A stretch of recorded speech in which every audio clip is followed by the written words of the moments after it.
hello Joao, hello Saki, and hello to everyone. I think we can start the webinar now. I'm happy to open this webinar. As you know, EBSI is a project which is done in the context of the European Blockchain Partnership, which is a partnership regrouping all the member states plus Norway and Liechtenstein and the European Commission, with one of the main objectives of this partnership is to develop and deploy an infrastructure of services based on blockchain, targeting cross-border public services, and this is what will be delivered by the end of the first quarter of next year in an operational way. And this series of webinars, which are also complemented by additional meetings for the different use cases, are now an important activities in order for all stakeholders to understand better what will be implemented through EBSI, how to contribute to EBSI, and also how to benefit from EBSI, and in particular by creating new applications by using the APIs that will be proposed. And those webinars aim to explain how to do that. So today it will be further introduced by my colleagues. We have, following the first webinar that we had last month, it has been decided to focus more on the diploma use case in order to make this webinar even more illustrative and concrete for all of you. That's what we try to aim to achieve today. Of course, this webinar is a living process, and will take into account your feedback, and in order to improve and also to address some points in a different way if it is needed. So for that, we have the Menti application, which helps you to provide feedback to the webinar. So it will be further explained, but I invite you also to contribute to the webinar through this Menti application. That's it. I mean, a short introduction for me. I give the floor now back to Joao and Saki to further animate and introduce the webinar.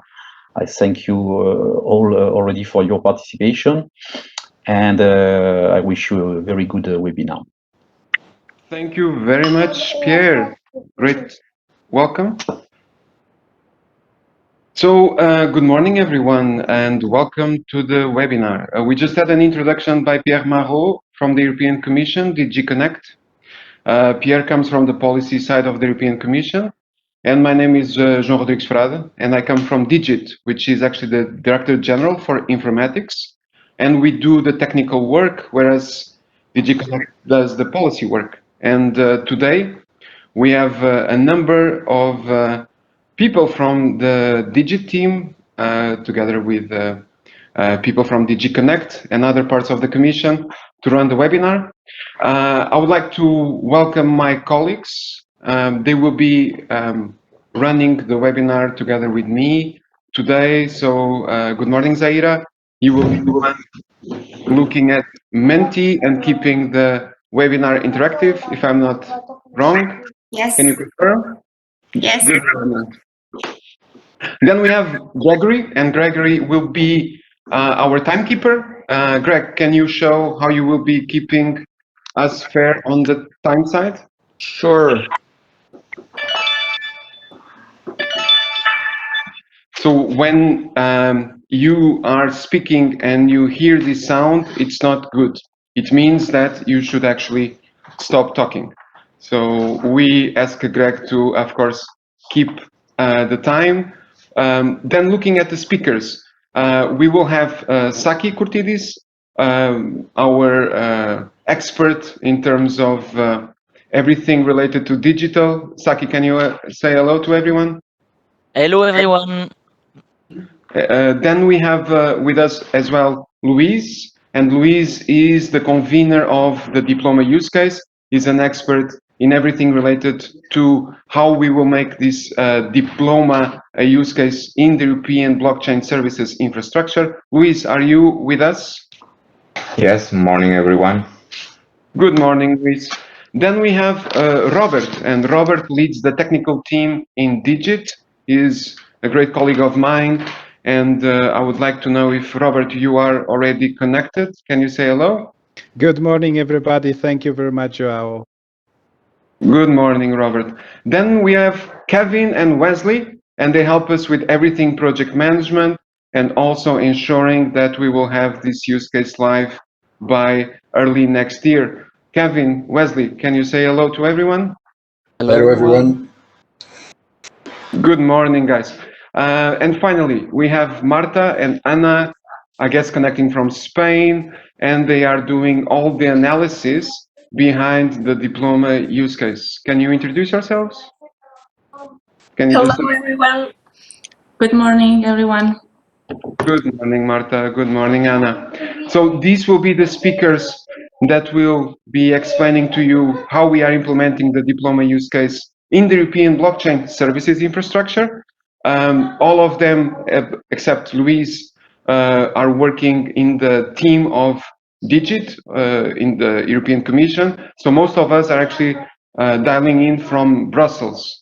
And I would like to thank everyone again for having registered and for taking time to be with us today and spend 2 hours looking at the diploma use case. So let's get started. I think everyone is excited. Everyone wants to know more about how we are implementing the diploma use case in the European blockchain service infrastructure. But before we do that, Zaira will show how this Menti tool that will ensure that the webinar is not just a one-way communication, is actually an interactive webinar, will work. So Zaira, take us through Menti and explain to everyone how they can use Menti throughout the webinar.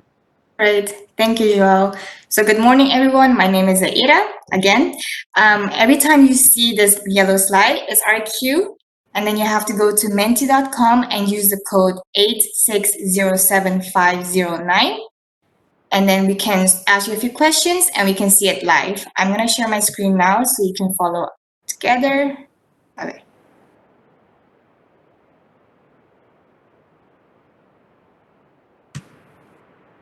All right. There's some early comers that already answered this. Can you see my screen?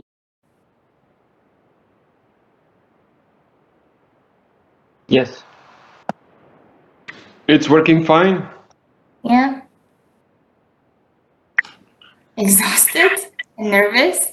All right. I'm guessing the nervous is for the people who's presenting today. Nice. We have a large consensus that this is going perfect. I like the amazing there.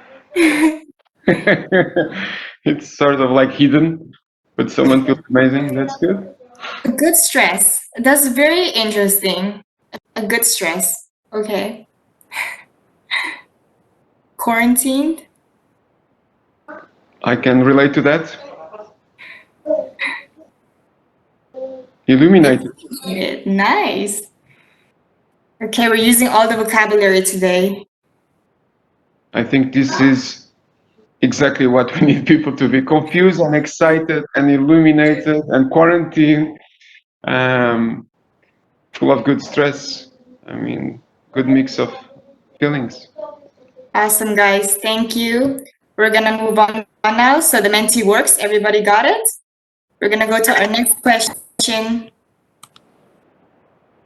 So the question is, prior to this webinar, we shared the learning material with you, which is the videos, tutorials, and the toolkit. Did you use it?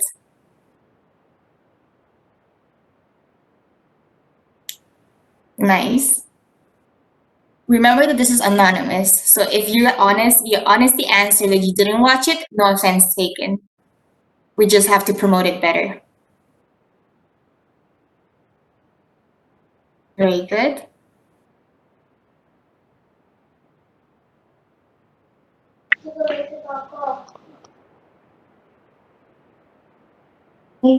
A few more seconds and we move on to our next question.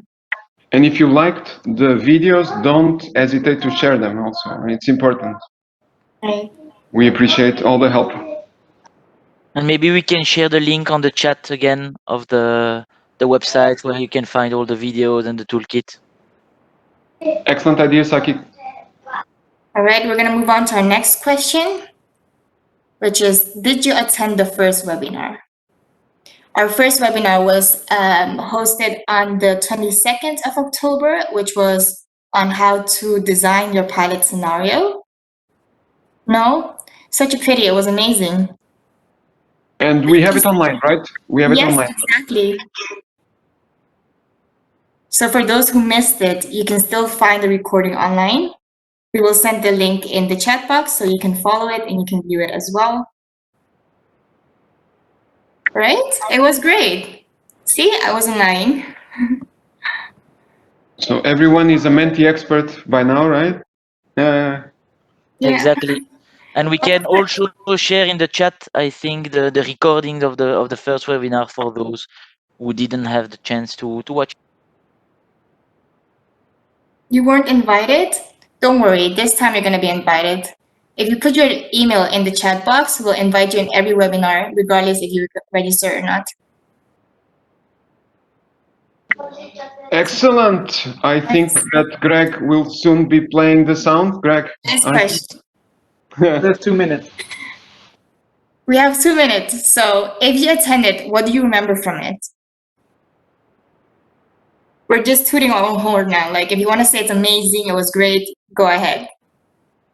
And if it wasn't great, it wasn't clear, then please let us know how we can improve.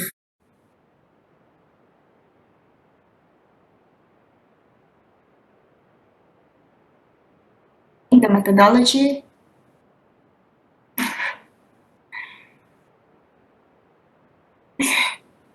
You can't remember what you don't know, right?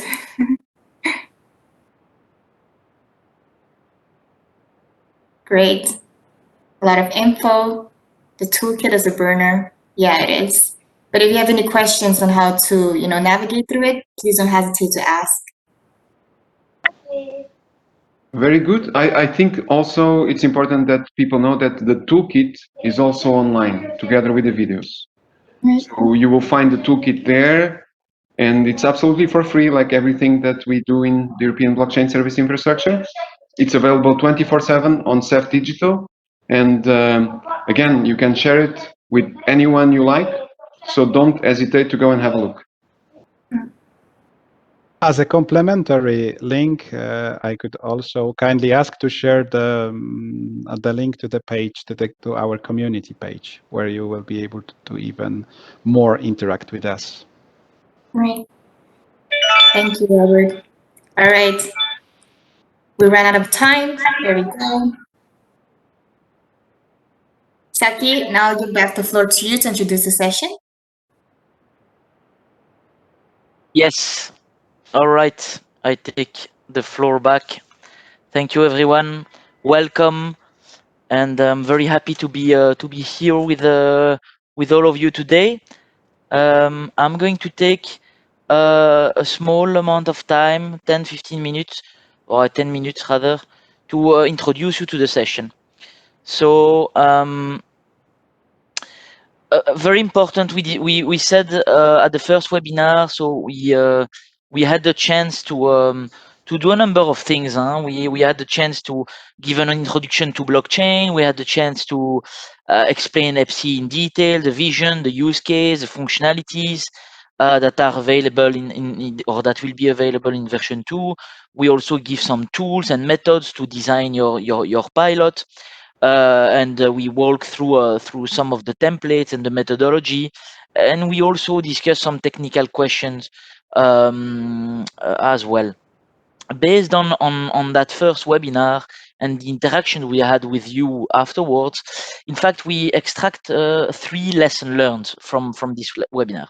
So the first aspect that was very important and appreciated is the educative aspect of both the videos, but also the webinar and the approach that we are taking. So it seems that most of you appreciate this educative approach with the short and modular episodes and workshop and videos. So we are going to keep it and continue build on that. Now, the second point is very important, is that most of the participants said that they really appreciated the toolkit, but that one, we should make it more accessible, and that second, we should couple it with a number of focused and practical interaction. And this is very important. So under the form of demos, workshop, and you will see through this webinar that this is the direction that we are taking, listening to your feedback. And the third dimension that was very important is the focus that we should be given to a specific use case. So most participants last time said that they were interested to start, or they were even starting a pilot with EBSI, and most of you said that they were addressing the student and the education domain. So this seems to be the most popular one, hence the fact that we are focusing on that one today. During the registration process, we also saw that more than 50 participants requested an end-to-end demo, as well as an introduction on the methodological approach on how to roadmap a pilot. You will see that this is something that we will do. 60% of you also requested to focus, and this confirms or your expectation, but also our conclusions, to have an end-to-end demo on the diploma use case. And when we also ask you, what do you want to learn from basically the roadmap methodology, 3 items came back. So the methodology, the roadmap in details, and you will see that we will really try to go as atomic as possible in our explanations, and also the walkthrough aspect, meaning that you will see through the demo that this is something that we will take into consideration. So this is, for me, an excellent way to introduce you to this diploma, let's say, use case track, as we can call it, that will be basically structured with the webinar today and a workshop that will follow in a couple of weeks. But let's focus on the agenda of today, because this is the most important, obviously. So first, we are going to, and you will see it will be, I hope, very interactive as well. We are going to build on the methodology that we explained during the first webinar, and walk through a detailed scenario, really detailed scenario, showing you the functional capabilities of EBSI regarding the diploma management use case. And then, based on this walkthrough, you will be able to run the scenario yourself, and through an interactive discussion, we will have a first kind of quick assessment of the expected benefits and impact per functionality. So we hope to have a very interactive discussion there. Then the third step naturally will lead us to basically talk about the methodology on how to roadmap. This is already part of the toolkit, but we will be giving some tips and tricks on basically how to go from an atomic user journey to road mapping your pilot.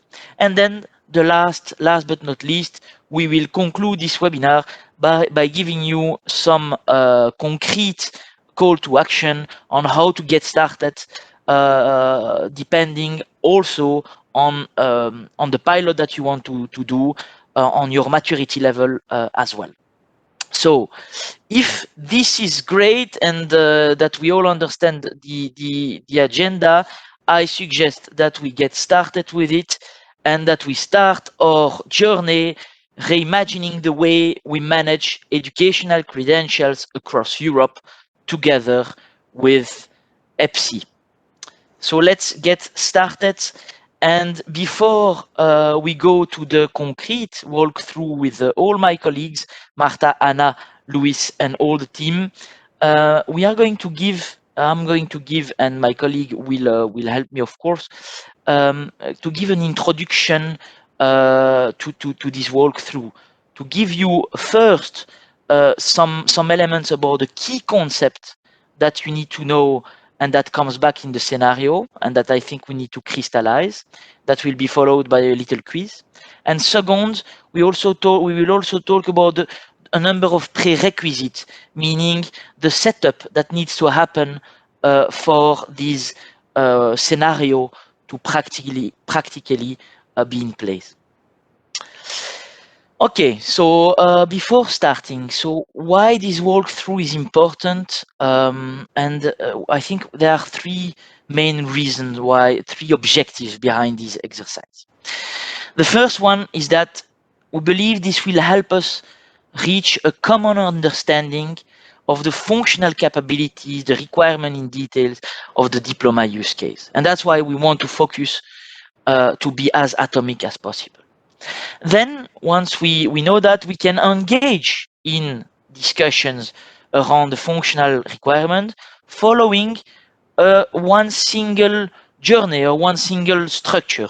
And having a common structure will definitely help starting from a common ground, a common starting point that will allow us to then deep dive into the technical requirement, into having great discussion on the APIs and great discussion on the technical assessment that needs to happen to put your pilot in place.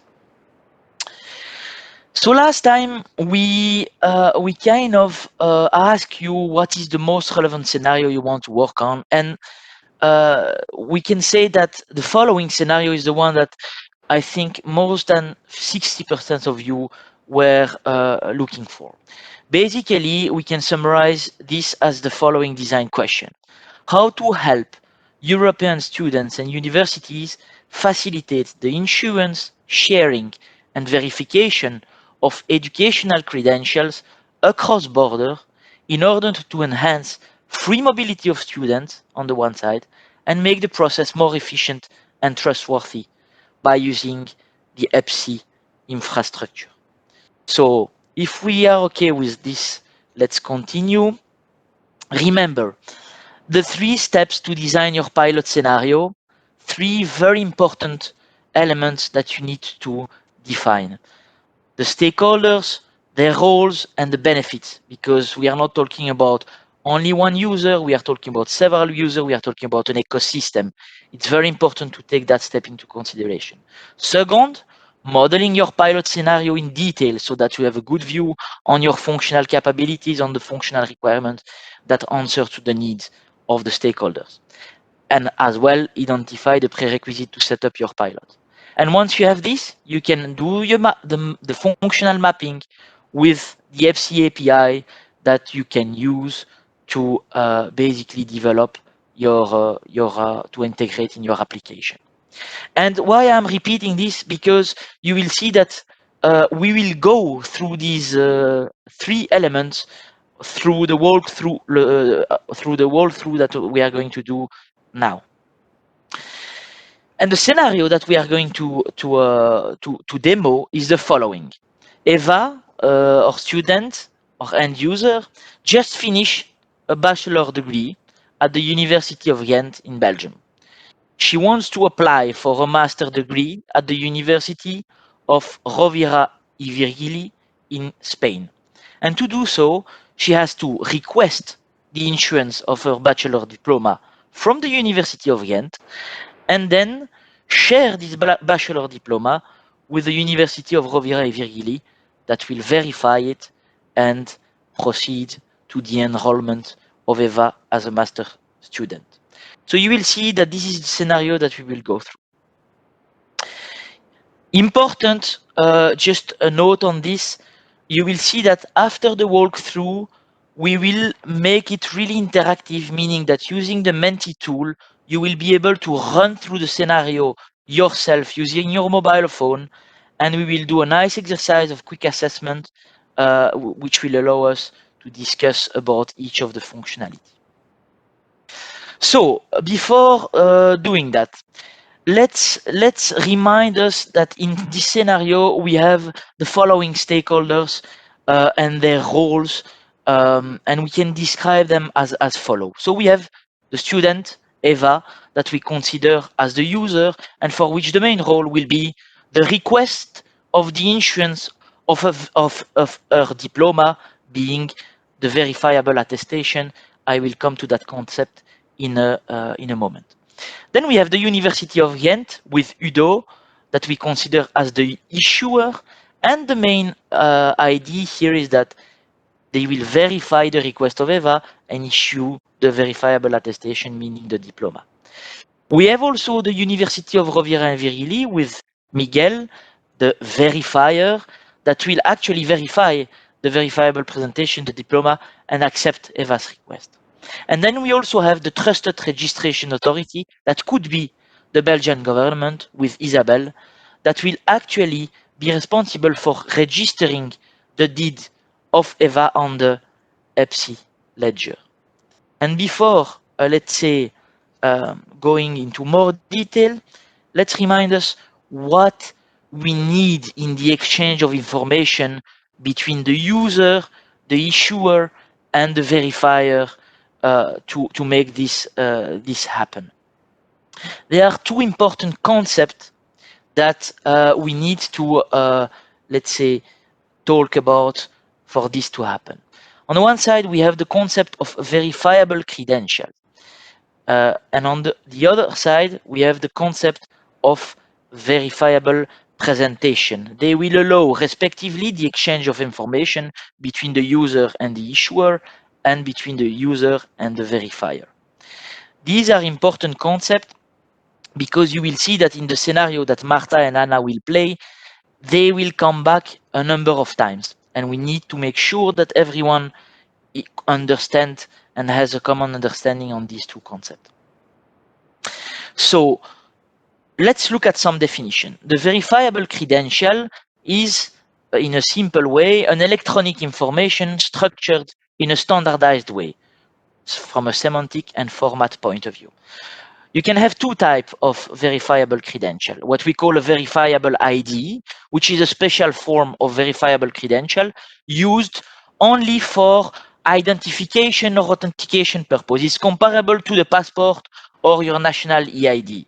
Example of information that are contained in the verifiable ID: family name, first name, birth date, place of birth, etc.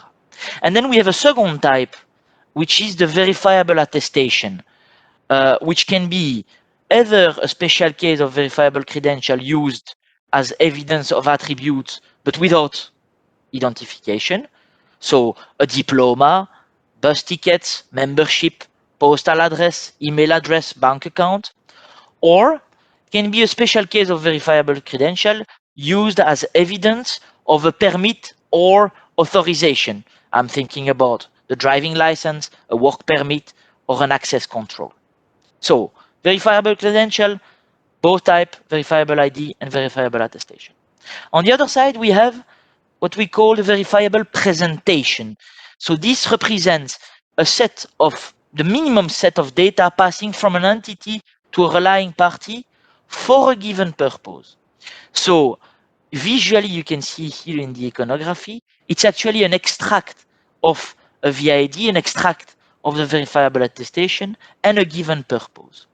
So this, in our case, it will be, for example, the diploma and the given purpose, which will be the application for a master degree in the University of Rovira e Virgili. Another concept that is very important to know is the concept of decentralized identifier or DID, and you will see that this concept will come back a lot.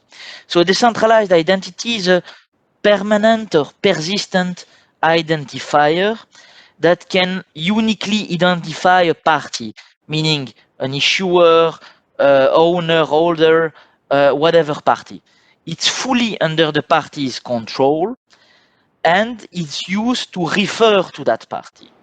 So practically speaking, this decentralized identifier, these DIDs, will allow for the verification processes associated to a given party. Why? So because the party will create that decentralized identifier that will uniquely identify it. Second, this decentralized identifier will be stored on the blockchain to protect and make it available for verification. That will happen through, for example, a trusted registration authority that in our case must authorize the user to store the decentralized identifier on the EBSI ledger. And in fact, by doing these two first steps, parties can then check the trustworthiness of information via the verifiable credential and the verifiable presentation, thanks to that decentralized identifier that is stored on the EBSI ledger. So at the end of the day, we could summarize it very simply as follows.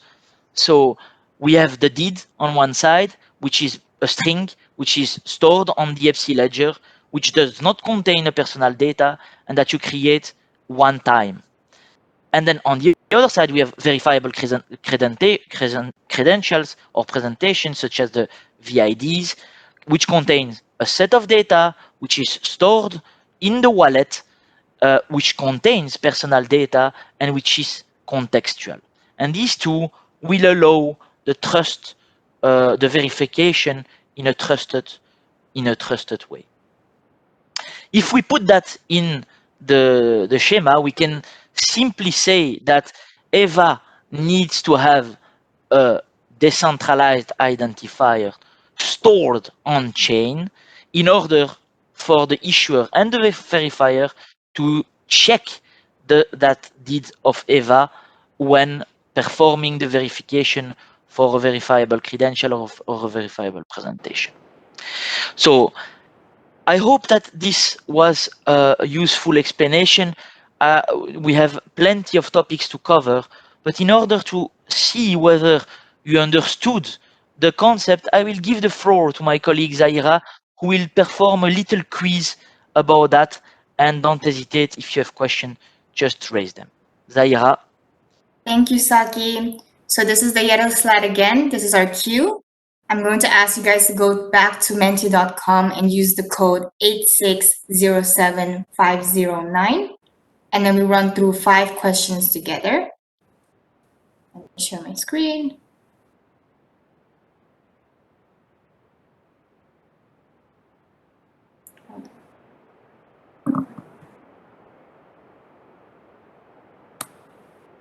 There you go. Do you see my screen? Yes? Yes. Yes. So the question is, what is a verifiable credential? And the options, okay, so let's see. There's 50-50, you're right, for the 2 people who participated. Don't worry, the 1 person who answered that one, you're anonymous, nobody knows it's you. Don't worry. And if you feel like it's still that it represents the minimum set of data passing from an entity to a relying party for a given purpose, don't worry, maybe we haven't made that clear. We're gonna go through it together again. All right, we're gonna go to our next question. A verifiable attestation is a type of verifiable credential, a type of verifiable presentation, or none of the above? Good, good.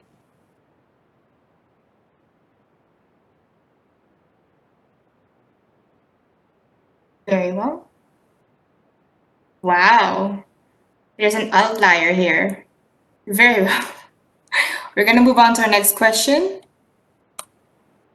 So a verifiable ID is a type of verifiable credential, a type of verifiable presentation, or none of the above? This is very clear. Yeah, apparently this was very clear. I feel like that 1 person who's answering none of the above is trolling.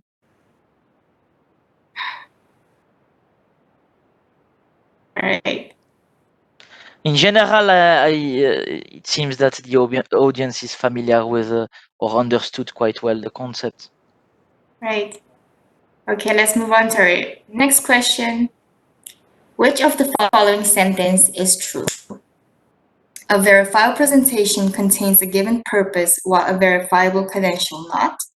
A verifiable presentation is a type of verifiable credential, or a verifiable presentation is stored on the blockchain.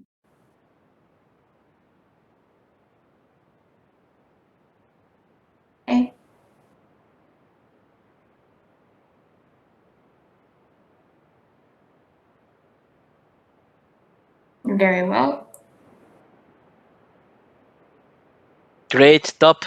It seems that I'm not so bad in explaining some concepts. Okay, let's see. Even though that you were pretty fast, so it's good. Yeah. So our next question is, which of the following is stored on the blockchain? A verifiable credential, verifiable presentation, or DID? Oh, this is coming in very quickly. Nice. Excellent.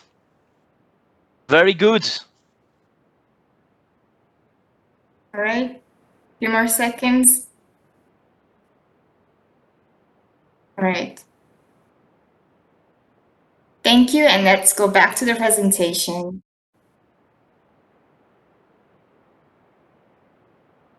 Yeah. Voila. So I'm sharing my screen. So great. So now that we have a good understanding of the concept, we will have to have a look at some important prerequisites that needs to happen prior to running through our scenario. Because for this scenario to work, Eva needs to set up her wallet, let's say create her DID, and request this DID to be registered on the blockchain in order to request a verifiable presentation. So the process is as follows, and this is not going to go into the details, but it's very important to mention this as a prerequisite. You have Eva that obviously will download the wallet. Eva will configure this wallet. Eva will create the decentralized identifier and securely store it with the associated public and private keys in her wallet.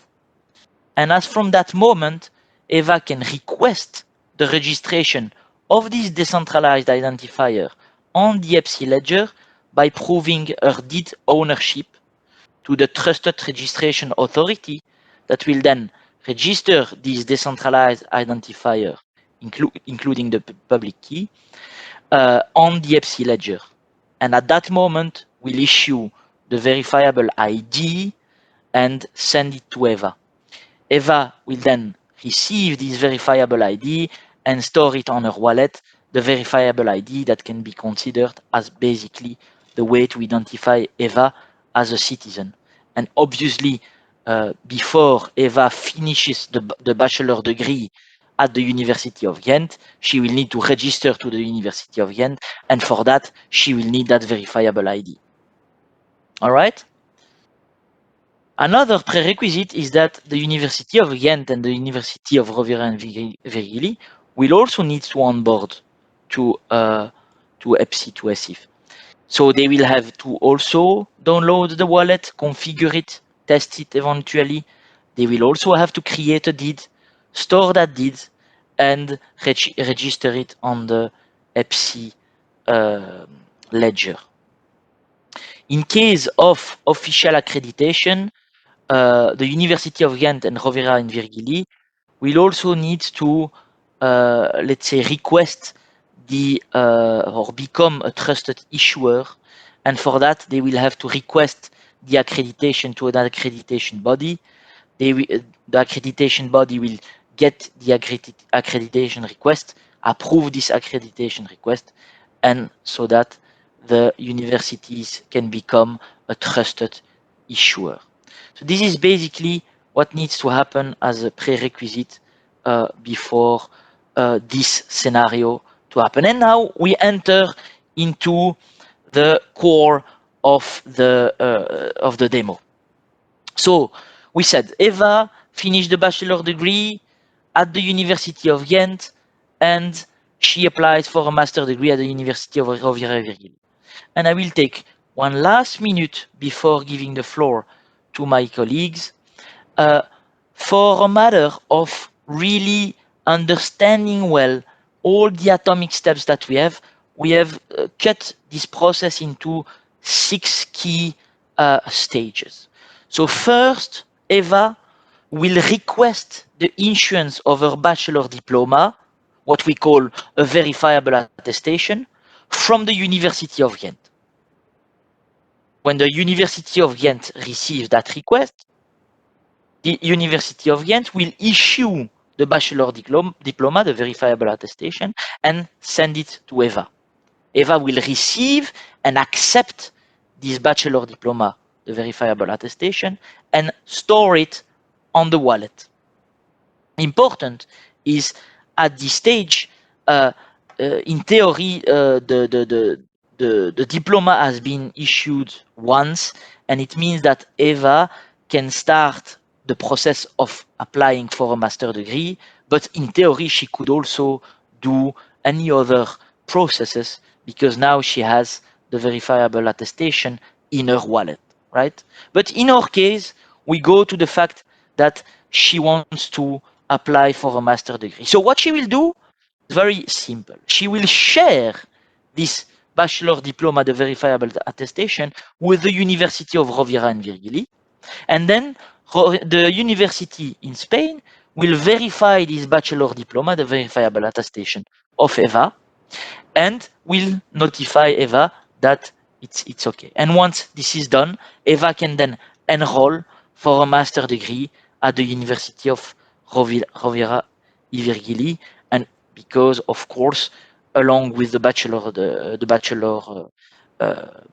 degree, diploma, the identity of Eva must be verified.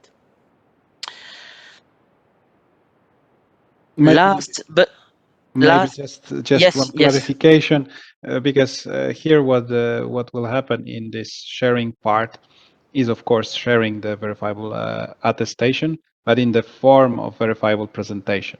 So we are not sharing the whole verifiable attestation. We just share the specific verifiable presentation, which contains a minimal set of data from the verifiable attestation plus a given purpose. Thank you, Robert. This actually leads me to the last slide before I give the floor to Marta and Anna.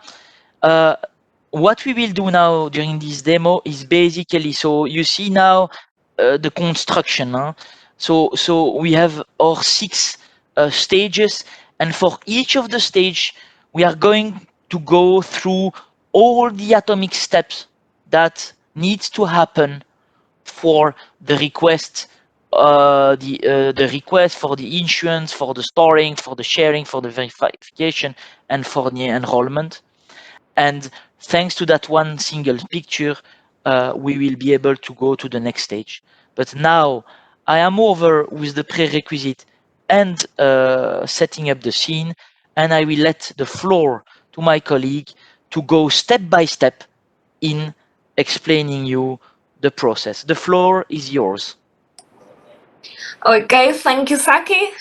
Hello again, everyone. Well, I'm going to start with the detailed step-by-step of the first, the request part of the issuance of the bachelor diploma, and then my colleague Anna will explain to you the part about the sharing and the application of the University of Spain. So, well, in every step in the slide, we can find the title of the step, that is basically in the resume that Saki just explained, a brief description that we will explain, the target user that is the center and the main actor of each step, and at the bottom you can find the APIs that are used in every step.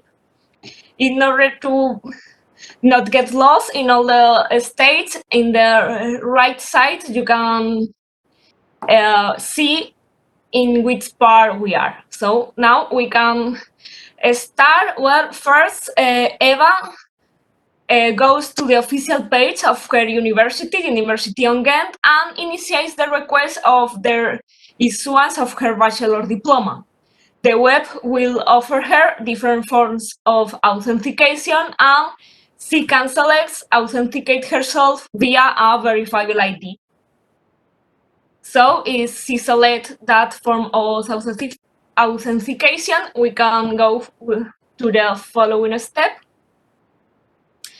When then the University IT systems starts the authentication protocol and creates a verifiable ID authentication request that it's just a specific type of verifiable presentation. And then, as always, all the verifiable presentation request is signed with the private keys of the university in order to Eva can know who is actually asking that information. And then the presentation is sent to Eva through the interface. So then Eva will receive the verifiable presentation request, and then she needs to transfer it to her wallet. Her wallet is in her mobile. He can scan a QR code. He's already requesting the diploma through the mobile or have a wallet browser. He just needs to click the DIM link. Then the Eva's wallet will receive the presentation and verify the signature of the request and validate that it's from the university. Then Eva can accept the request to present one of her verifiable IDs.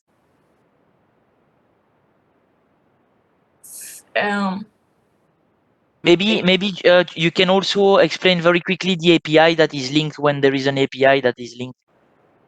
Okay. Well, then in this step, we use the Trust Issues Registry API when the wallet confirms that the GID that signs the verifiable presentation request is actually from the University of Ghent that is in the Trusted Issuers Registry.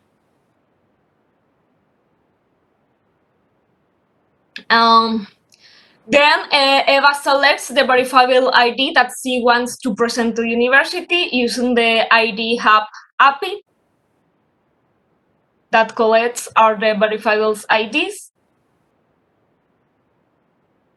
And once that she has selected with verifiable ID she wants to present, in the following step, her wallet will create a verifiable presentation following EBSI schemas to be sure that it's in the standard, and will include the needed data of the verifiable ID that she wants to present, and this use the API of verifiable presentations. Then, when she accepts the creation of the presentations, she signs it with her private key, because the verifiable presentations are always signed. This is doing locally in her wallet.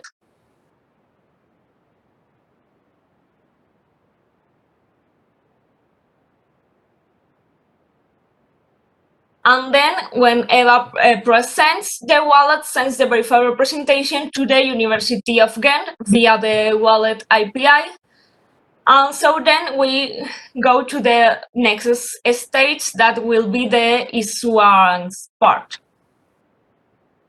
Because right now Eva has already created the request of the issuance of her diploma, has presented the information that they requested. So now if the university who needs to validate that information and proceed to the issuance of the diploma. Here we have Udo, which is an administrative of the University of Ghent, who will be the main actor.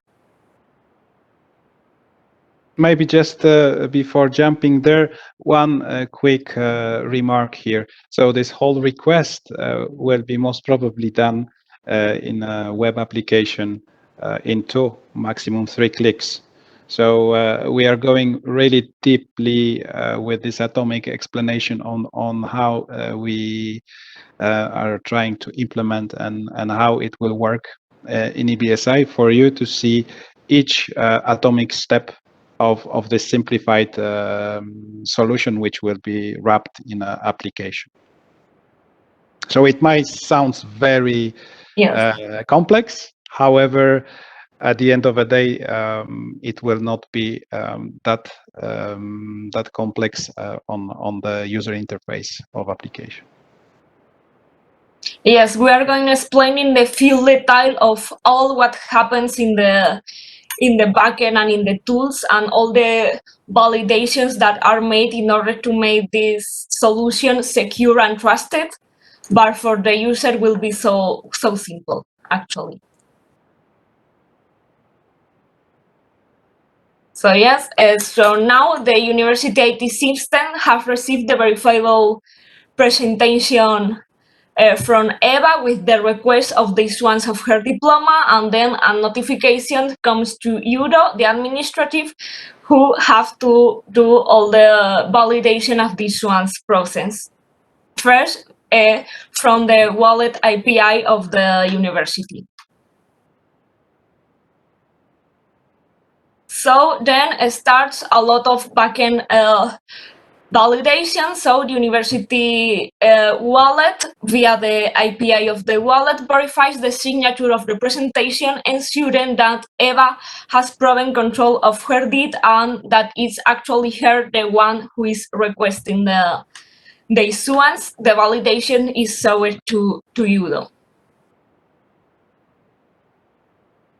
Then the wallet again verifies that the credential and the presentation in this case follows the EBSI schemas for verifiable IDs, and so it's a valid verifiable ID, and its validation is again confirmation and shown to Euro. This validation is done through the API of the Trusted Schema Registry, where there are all the schemas approved by EBSI, and the schemas that can use for both verifiable IDs, attestations, presentations, etc.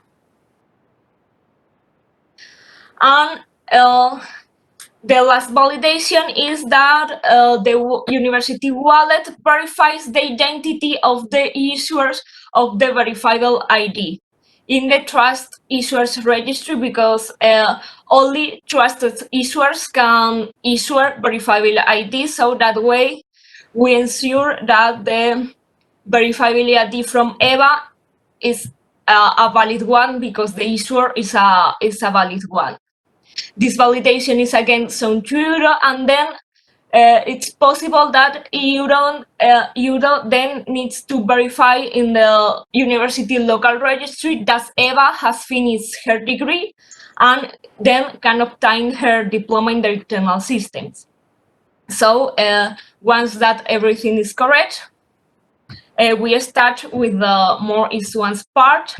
First, Udo selects the diploma template for the bachelor's diploma. This is again made in the Trust Schema Registry.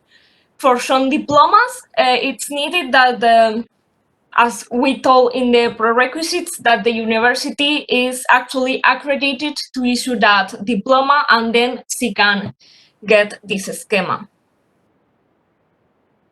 And then in the local system, Udo can fill the diploma template with Eva's data that he has, both the verifiable ID and from the university's registry. And then Udo assigns the credential, the verifiable attestation, in this case with the diploma with university's private key, and then a new attestation with EVA diplomas is issued. This is done in the wallet API. And then Udo selects to send a notification to Eva with her diploma in order to see and acknowledge that he already has it. This is done by creating a notification following the notification schemas and sign it. This way, the notification is sent to Eva's wallet. So now, the verifiable attestation with the diploma is created, and now Eva can receive, accept this, and store this in her wallet. So Eva receives in her wallet the notification that just was sent by Euro with the issuance of the diploma credentials.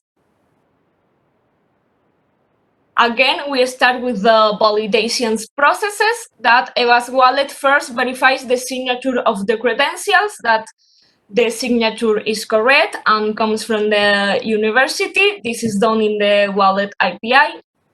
The validation is sent to Eva. then the wallet verifies that the ID of the users and check in the Trust Issues Registry API that the university is able to issue that specific type of credentials in order to be a valid diploma, and so that the diploma is valid. This validation is shown to Eva too. And then Eva can accept the verifiable attestation stored in her wallet, and that way, from now on, she can use this verifiable attestation in order to prove that he has that diploma, in order to do some administrative procedures. Well, my colleague Anna will explain how. Well, this space is also done in the ID Hub API. Okay, thank you, Marta. So the following steps are in order for Eva to enroll in the new university. So the first block of steps is for her to create the verifiable presentation and share it with the University of Spain. So first, Eva will initiate this request by accessing the university webpage, for example, and applying for the master's. This will start the process of authenticity, and this is done locally in the university system. So, Saki.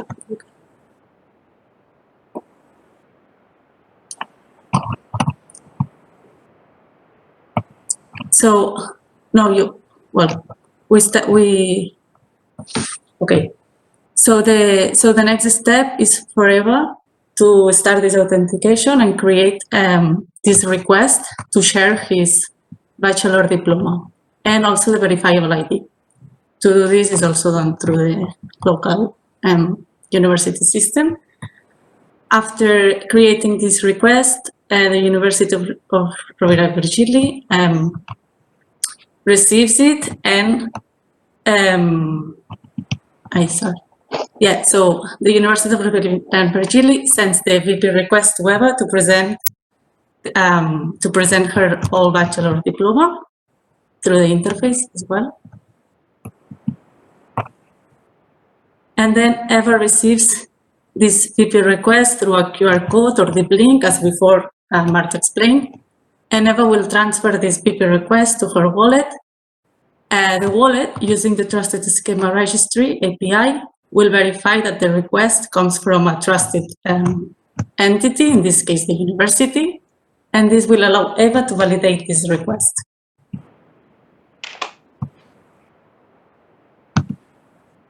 Then Eva selects from her wallet the verifiable attestation of her bachelor diploma to be able to create the verifiable presentation.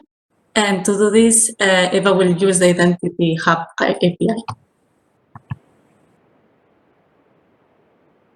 Eva then will create the verifiable presentation containing the verifiable attestation diploma. She will select the information that is needed, and also she will select the verifiable identity.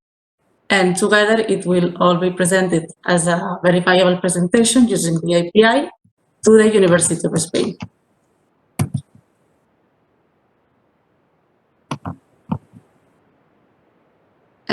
After the verifiable presentation is created, Eva will sign this verifiable presentation with her private keys and using her local system. And then the next step is for Eva to send this verifiable presentation to the university using the wallet API. As you see, the steps are very atomic, so they might seem very complex, as they say, and they are repeated quite a lot of times.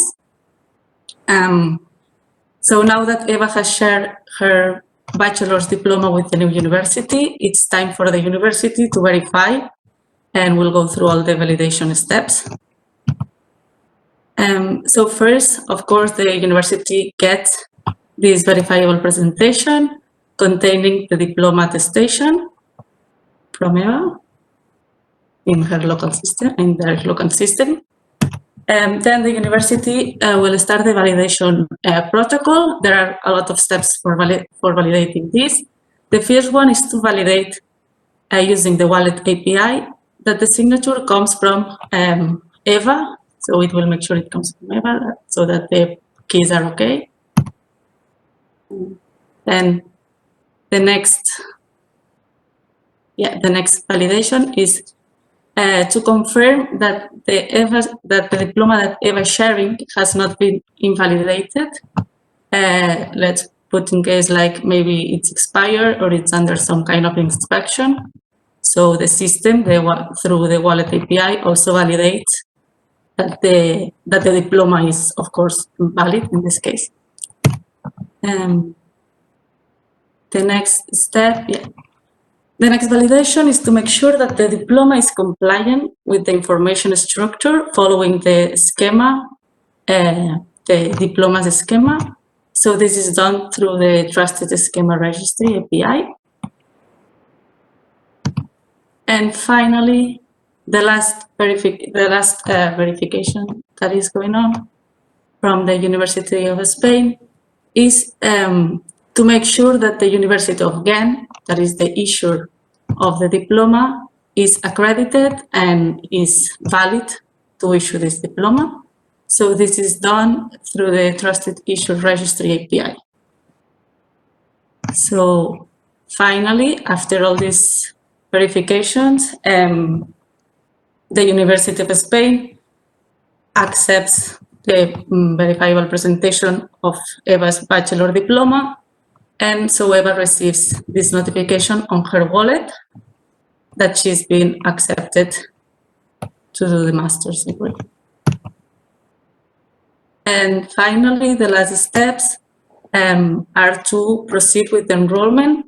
So Eva has shared her information, the university has accepted, and now she proceeds to ask for her student identity that is seen as a verifiable identity. So to do this, Eva will request this student identity from the University of Rovira i Virgili through her wallet. Then the University of Rovira i Virgili, of course, receives this request and reviews again that the request comes from Eva in this case. Then the university proceeds to issue this verifiable identity, which would be her student card. To do so, Miguel, in this case, will select the schema of the verifiable identity credentials and will fill it with Eva's data. And he will also select to sign this verifiable credential with the private keys from the university. And finally, he will just issue to Eva through the wallet API. Eva then will receive this credential, this verifiable identity card, and through her wallet, of course, there's going to be again a validation that it comes from the university and that this university is in the Trusted Issuers Registry. And once this validation is done, Eva can accept the verifiable identity from the university. And finally, finally, Eva will store this new verifiable identity in her wallet. She will keep this verifiable identity in her wallet also. So from now on, she will be able to prove that she's an active member in the University of Rovira i Virgili. And then, so she has access to other student discounts and programs and so on. And this will end the enrollment process of it. And Saki, I think I give you the floor. Great, thank you, Marta and Anna. Of course, as we said, this is very atomic, but we did it on purpose so that really we could go into the detail of how functionally this works. As you can see on the screen here again, this is the full process with the 39 steps. And the reason why we did that is to go functionally in detail, to to be able to raise also some questions. And also, I would say one of the important elements, and I know that it's maybe not so readable, but you are going to receive this document. The idea is that for each of these steps, as you have seen in each slide, some of the steps are linked to an API.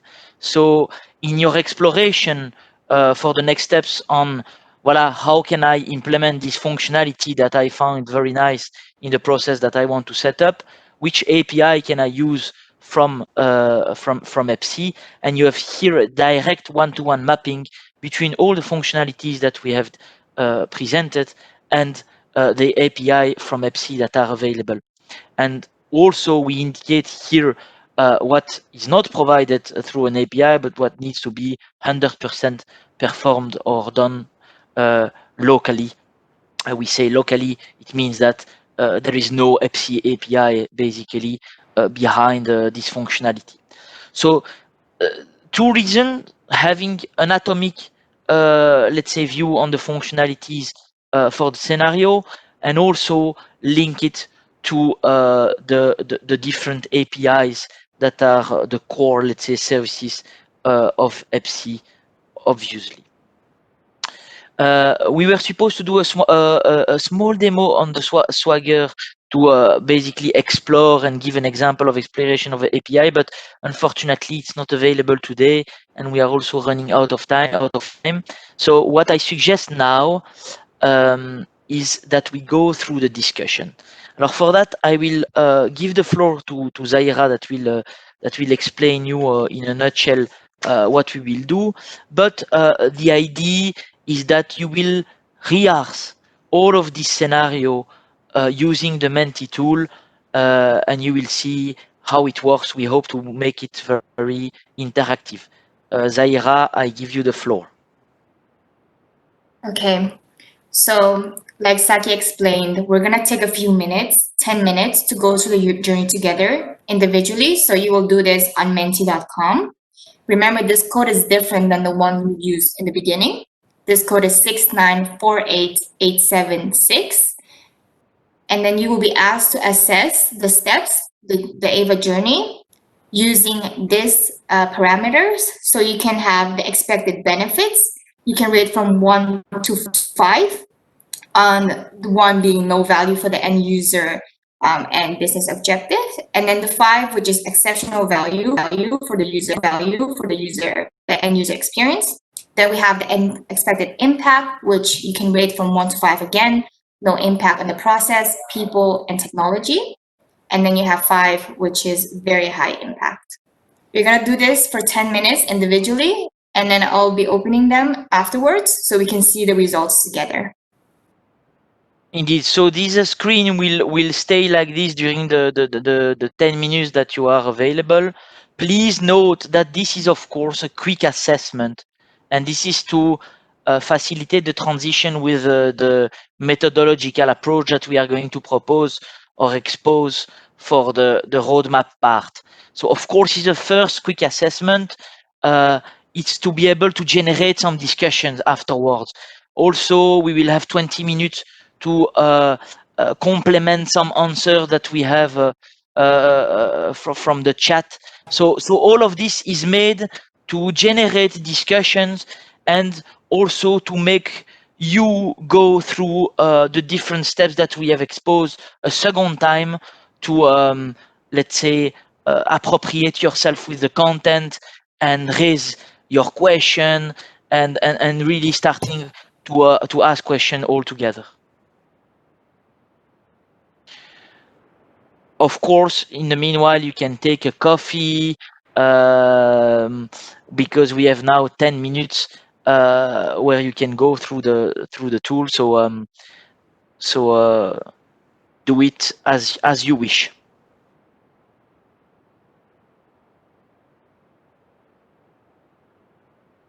And please don't hesitate to speak out if you have any questions, if something is not clear. We're here.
please do not hesitate to ping in the chat when you have finished the walkthrough. In that way, you can also know. We can see, of course, via the Menti tool that you are answering, but voilà, when you are finished, maybe you can ping the chat.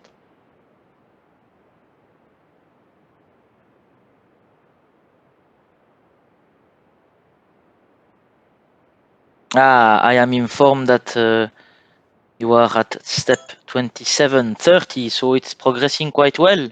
I love it. Great.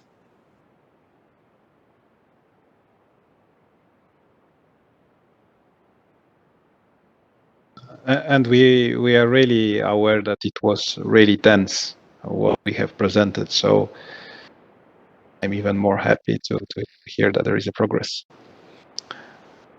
Of course. I see that someone asked to put that slide, so I am putting it. Sorry, Robert, for having cut you. No problem. No problem. I see some very interesting questions on the chat.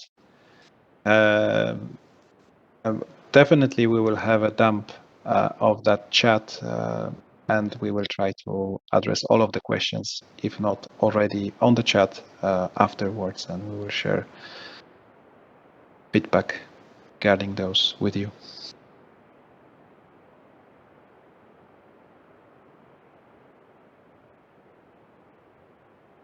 So Zaira, how more minutes do we have?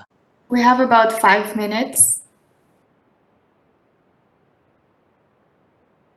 And Greg, do you confirm?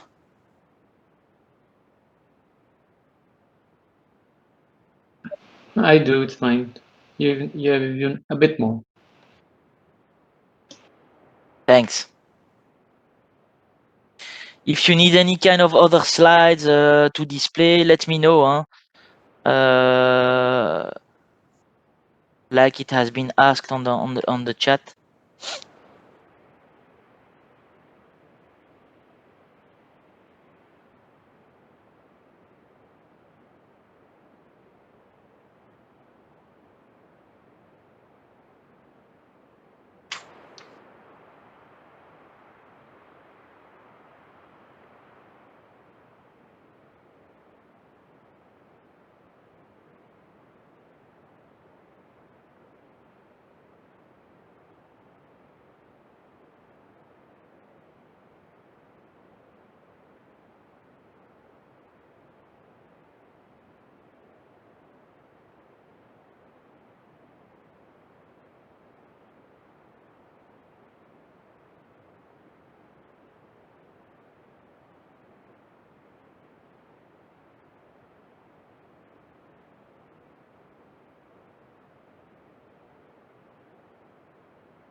2 minutes to go, I suppose.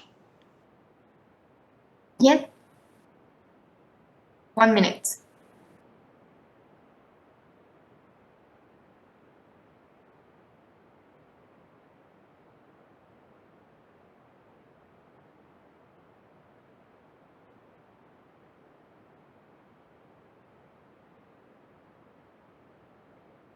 We forgot to mention, if you went through all the steps, you win a prize. No, you don't, but you know, it is an incentive for you to try, but you're still anonymous though. I can see that a lot of people are still participating, so we'll wait a little bit more.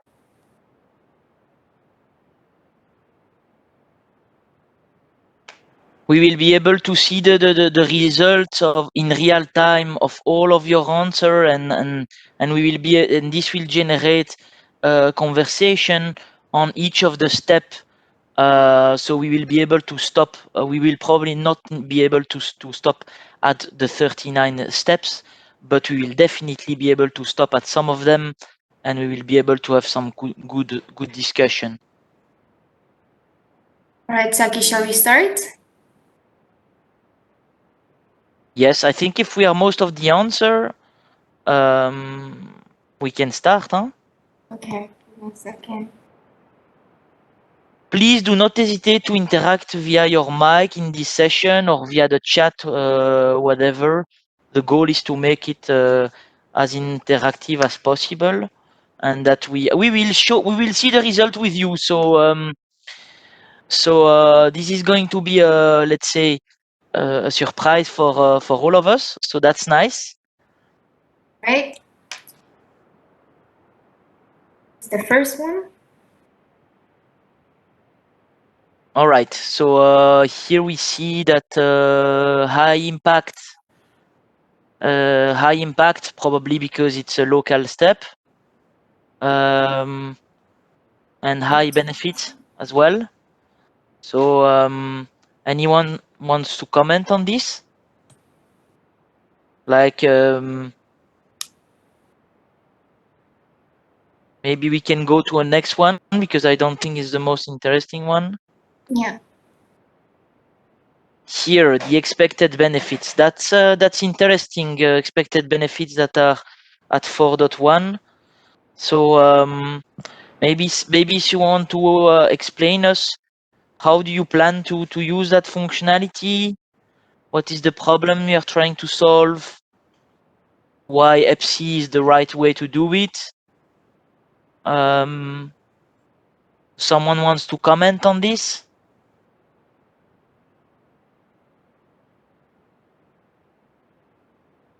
Right. Maybe in another one. Let's continue because there's quite a lot of stuff. Yes. Yes. Okay, here is quite no substantial difference. So let's see what we get for the rest. Interesting. So expected impact is higher than the benefits. Someone wants to comment on this? Like, how do you expect this process to change? Your process to change? Is there a big impact on the IT landscape? So I think it's because moving this process towards the user-centric rather than organization-centric approach. So it's user who validates if she would like, in this case Eva, to share her credentials with a given institution, and Eva can say no. So I guess that will be a very interesting change of the exchange of information between institutions and the users. So it is the impact on the process, right? That you are impact on people and process, basically. Great. Let's go to the next one. Please do not hesitate to share any comment, even in the chat. I mean, all of this is recorded, and it's super valuable information, I think, for all of us, all of you. Here, let's go to the next one. We don't have such a substantial difference. Here neither. again, here a signature. Okay, interesting. High impact. Benefits is lower. Here, high impact, but high benefits. Maybe someone wants to comment on this one?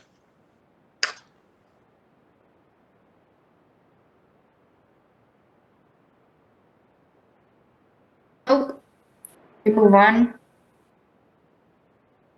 So this is the issue part. Issuance.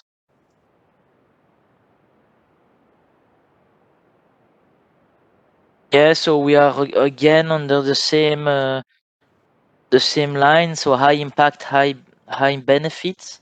Okay, let's go to the next one. Yeah, the same. Okay, interesting. Okay, here. Very high impact.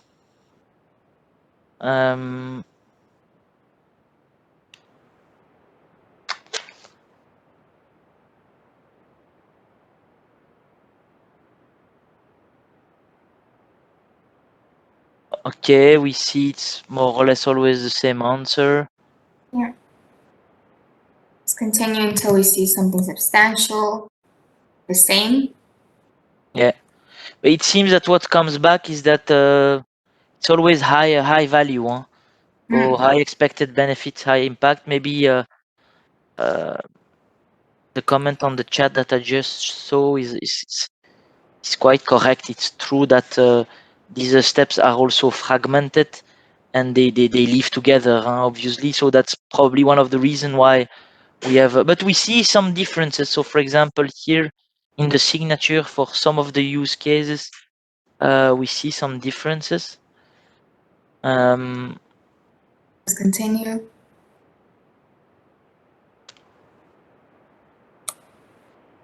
This is the store. Yes, let's go.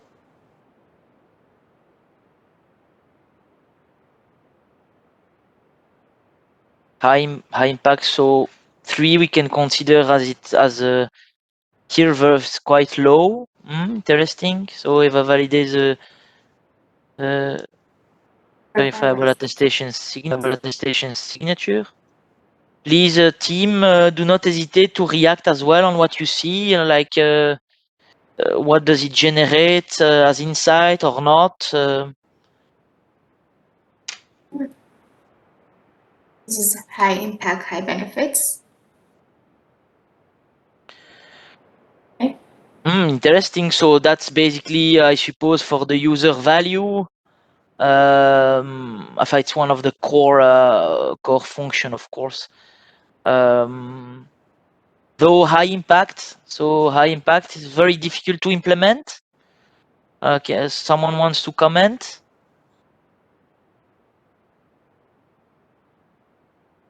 No, we move on. There's the sharing. Eva shares her diploma with the University of Rivera Italy.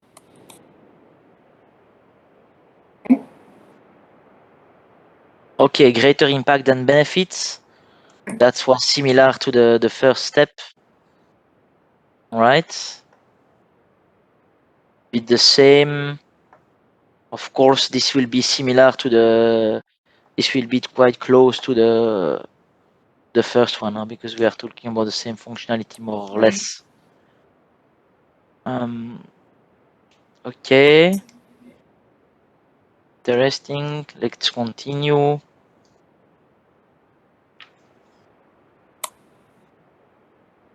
So I see this high impact also here.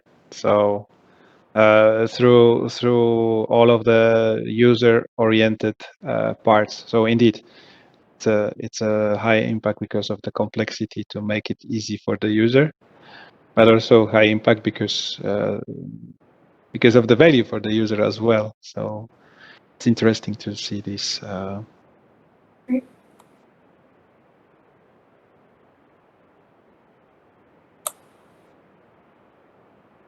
Oula, this is the highest one. Okay. Verify. Yes.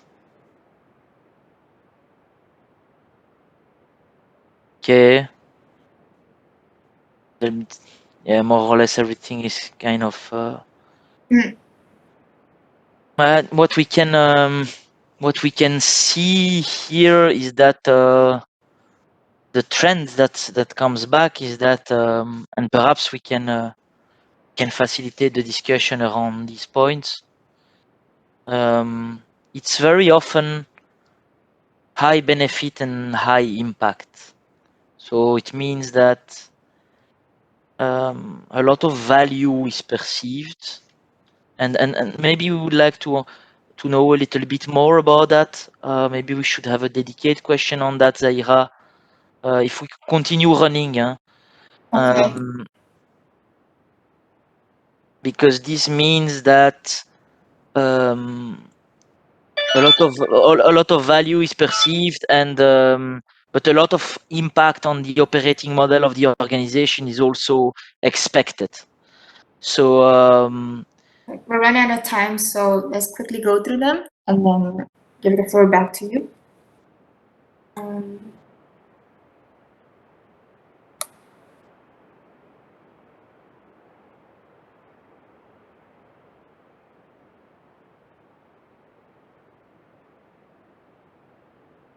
great.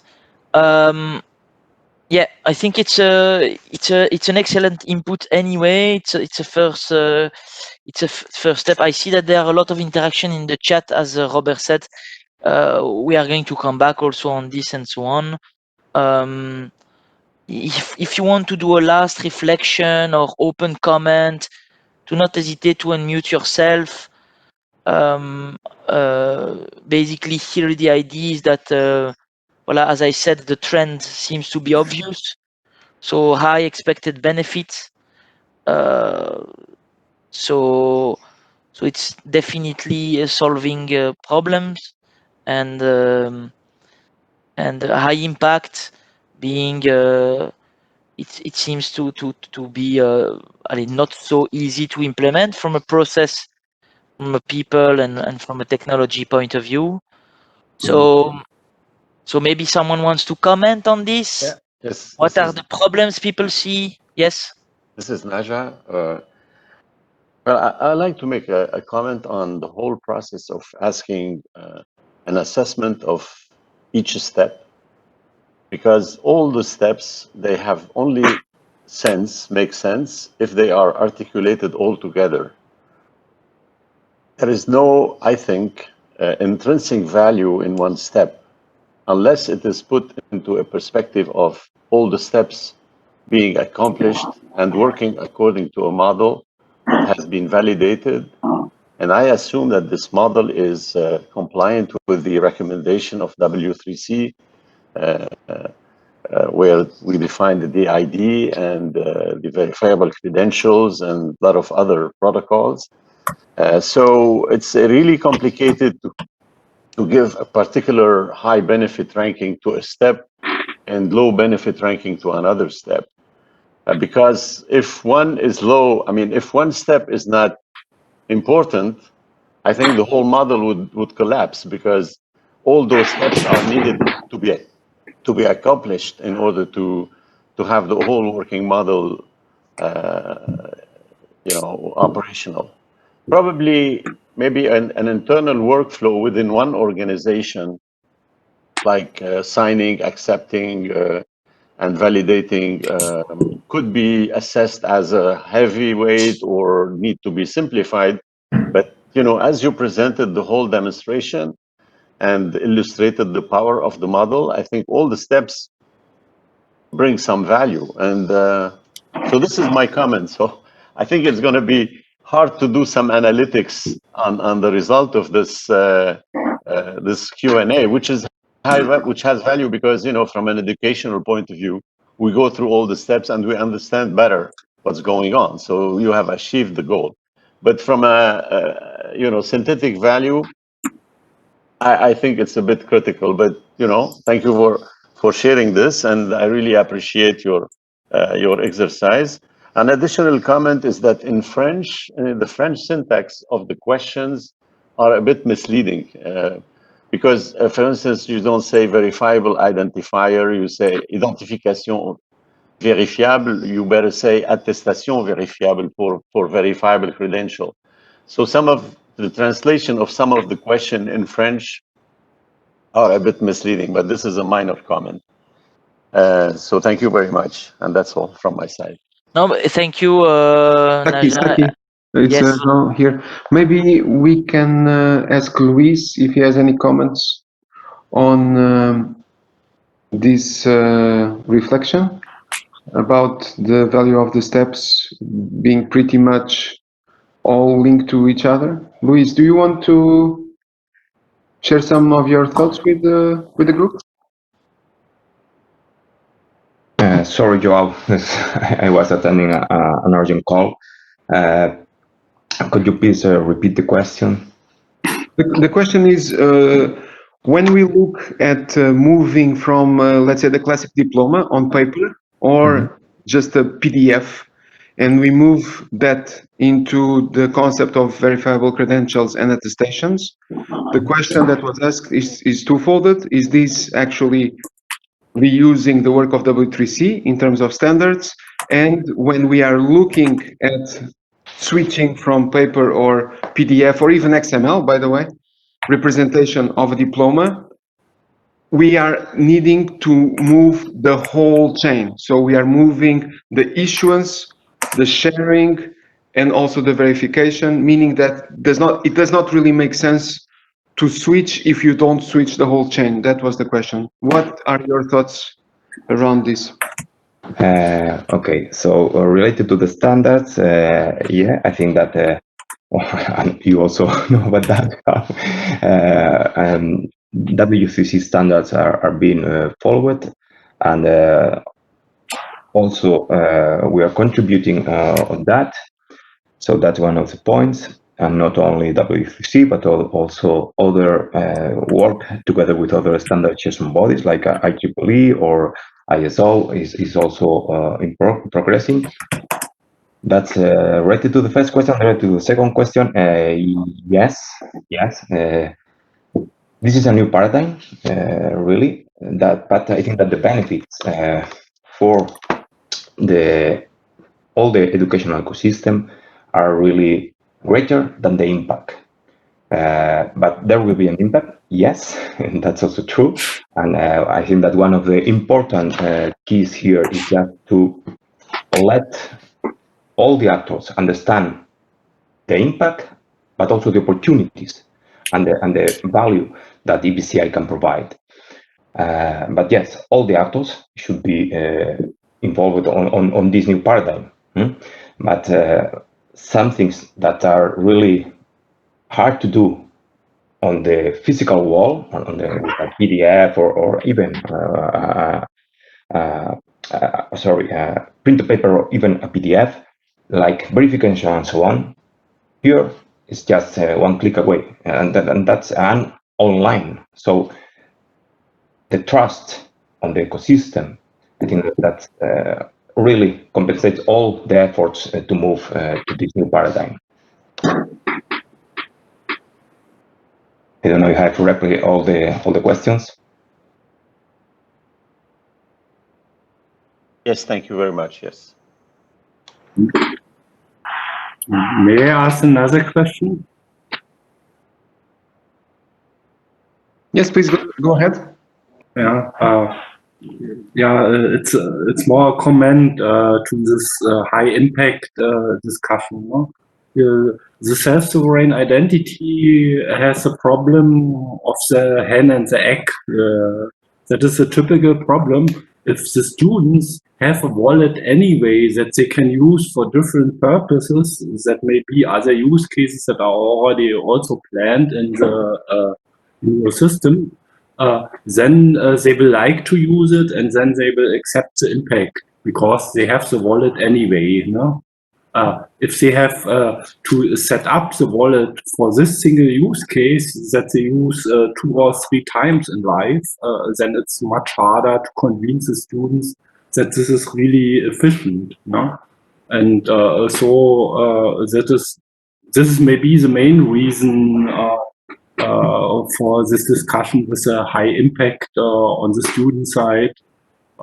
student side. So the high impact on the business side on the side of the university and of the services that I don't see so much, because the universities have a lot of benefits because the manual test and verification of paper documents that is not necessary anymore, and that is a real benefit for the universities. So if they use this, then they have things. But there's also another hurt. Here, the EBSI diploma use case is not the only initiative that works with diploma. There's in parallel in Europe the MREC system that distributes certificates or the diplomas in a similar way, but not based on self-sovereign identity, but the steps that we have gone through that are nearly the same. So there are concurrent systems that fight each other, and for the students, and as a student, I would say, yes, whatever system, it has to be simple and has to be digital, but I only want one system, you know?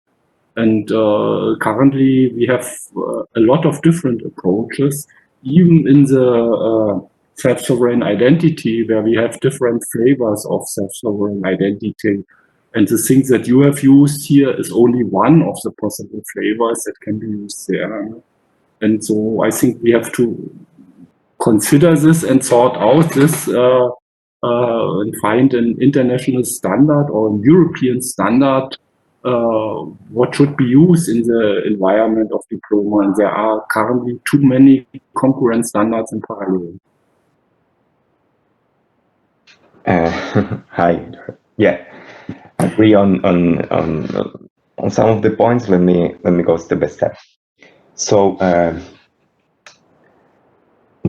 related to the more use or there are more uses than diplomas. Sorry, exist. Yes. So as you don't know, sorry, as you already know, or I thought you know, EBCI started with 4 use cases. Diploma is one of them. CEF is started like another use case, but quickly become just not just another use case. A use case. This is really a new transversal paradigm. Okay, and 3, if I'm not wrong, if I'm wrong, please correct me. 3 new use cases are being developed together with EBCI version 2, and related to education, and also this links to a question that Guido did on the chat. It's not only about the accreditation of diploma. Of course, this is the main goal of the use case for accredited and non-accredited education, but also, for example, and related to the specific question from Guido, you can also provide a verified attestation with the context of the European student card number, for example, and that can be used by the student for identify himself, its membership at university, and that can be quickly done. We already did it on EBCI version 1, but we did not move forward. And this, as also Daniel replied in the chat, is one of the scenarios of this hybrid scenario that we are just working on now. But also, you can enable another authentication system through against university system services, just with verifiable credentials. And I think that the opportunities not only for the accreditation of qualifications, but also for accessing services and more things. And then, yes, we need to standardize things or just align things in education. Absolutely agree. yes, yes. But here we also need to differentiate. What's diploma use case for? It's for accreditation of learning outcomes. Okay, and for that, the reference led by European Commission, the data model relates to Europe's data model. But that's for achievement on learning outcomes. There's another scenario that, yes, today there are several initiatives that are resolving that, like Elmo Embrex for the data model, like Educate, My Academic ID, European Student Card, European Student Card Go ADAS, and so on. And here I think that what it really makes sense, but this is of course not on EBCI scope, is just to align and define, okay, about the student ID, which is the solution that should be adopted, about the contents of what the student is, just the content of the learning path of the student, while he's he's just studying and he has still not finished his learning path, which is the data model to be adopted. Maybe there Elmo Embrex makes sense, okay? But completely agree with you. What EBCI can provide is a technical solution, and not only technical, sorry, but because this is also about trust, about governance, and so on. But can provide the interoperability elements to align all these kind of things. But absolutely agree with you. Some work should be made by all DGs to address it. Okay. Now, additional commentar. Maybe it's possible to reduce the hurdles for the people to come into the system. In Germany, we have an example concept also for the higher education entrance level certificates from the pupils if they want to go to the high school. For these certificates, we cannot expect that everybody starts with a self-sovereign identity wallet, but we wanted to digitize it. And to do this, we do a two-step approach. In the first step, we give signed digital certificates to the students as a PDF file that they can use and that they can verify and that they can use for application in a university, and the universities can also prove this. And in second step, we offer the possibility that they insert this already certified file into their self-sovereign identity wallet. No? So that both is possible, that they can go with a wallet and presentate it with a wallet, but they can also presentate the digitally signed certificate directly to the universities. So maybe if the approach is done in this way, the hurdles to start is lower, and the discussion with the impact that the people say, no, we don't want to use all the steps, we go by paper, that is more simple for us. That is maybe then an approach that makes the whole system more simple. You know? And that is implemented in Germany, and we will have the first pilots with real schools at the beginning of next year. No? But I would be really interested to interconnect this with the EBSI system, that there is a solution that is can be used all over Europe. But similar discussion we have with the MREC systems, they also expect that we integrate into this, and that this is parallel. And it is we can't give the job to the students that they have to design is MREX better or is EBSI better or maybe some of the other initiatives. And there I see the main problem that we have as Europe to solve this idea that the students have one approach that is the best for them. And if we don't do, then the Apple wallet will be at the end the thing where everything is concentrated. And that is not the idea that I would like. Mm-hmm. As you know, we had a meeting with Germany, as you know, and yesterday finally we have another meeting with DigiConnect, just to say, hey, we have this request. We know that Germany wants to be an early adopter, and yesterday we had this internal meeting. So we will come back to you short to say, okay, how can we try to give you more support? Because yes, you have an ongoing initiative that has its timeline. So we need to check how to align both timelines. But we will come back to you, to Germany, in short. Okay, and happy to discuss all these things. Thank you guys for the very interactive discussion. We have to proceed so we can stay on schedule. I'm going to introduce Kevin and Saki in this section. Saki? Yeah, perfect.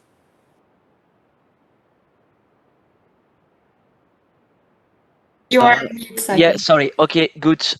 Thank you very much for this comment.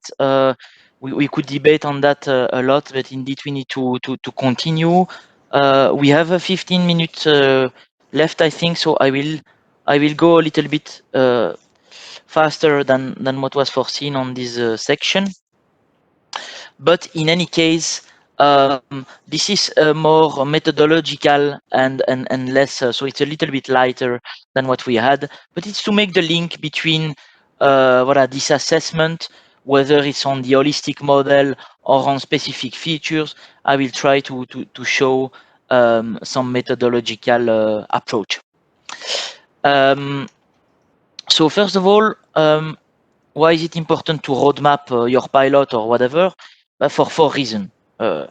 Intent direction for your product in a user-centric way. So that's also why we try to structure the information as we are structuring it. Achieve alignment, consensus, and collaboration between your team members. Govern, meaning prioritize, track, and progress performance in the future, and then communicate strategically about the vision of your pilot product. So these are the reasons why, let's say, road mapping is something very, very important. Now, we recommend to do 3 steps in your road mapping exercise. A little bit like we said last time on the design your pilot scenario, we had 3 steps. Here we also have 3 key tasks. The first one, and the exercise that we did, even if we can question a little bit, you know, the value of doing that at atomic level. In any case, it's a good practice to assess the expected value and the expected impact per functionality or per features in details. So in order to understand what are your priorities, you need to, in a way, assess the value for the ecosystem. So for the user, for the university, for the university, in our case, the University of Ghent, the University of Rovira i Virgili, for the public authorities, and you need to assess the value for the ecosystem. And on the other hand, you need to assess the impact on your organization of a functionality, meaning is it feasible to implement that functionality? What does it change in terms of process, people, and technology in my organization? So this assessment will help you prioritize these functionalities and define the minimum viable product you want for your pilot. And this will also give you some good insight on how to further define your pilot roadmap and really putting a timing on your implementation. So that's basically what we are trying to do here, is whether or not this should be the functional steps.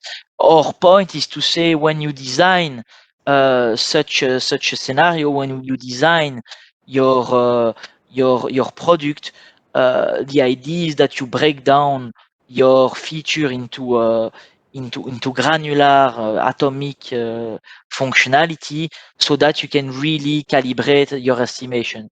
Because for each functionality, as I said, you can via a system, so this is illustrative, but via system you can assess the value of a functionality for the student. So what is the user experience for the student? Is it something that will have an impact on the user experience? Is it something that will have an exceptional impact on the user experience? This typically you can do via testing your functionality. Then you can also assess the value for, as I said, the value for the organizations, for the University of Ghent, for the University of Spain, and for the public authorities. So there we are more talking about assessing, you know, what is the impact on the on the organization, like is it going to streamline the verification process? Yes, obviously, but at which level? How does it fulfill and help my business objective? So this is assessing the expecting benefit. Now, afterwards, you can assess obviously the expected impact, or you can also call it assessing the feasibility of implementing such functionality. So this is basically having in mind the regulation, having in mind the people, having in mind the IT landscape and the processes that you have.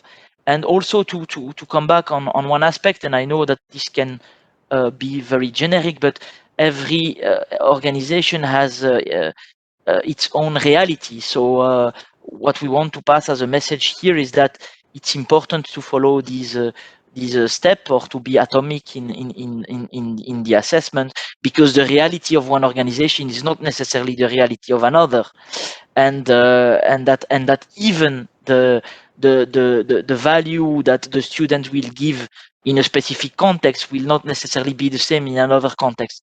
So this also helps identify the commonalities and the differences between the different member states.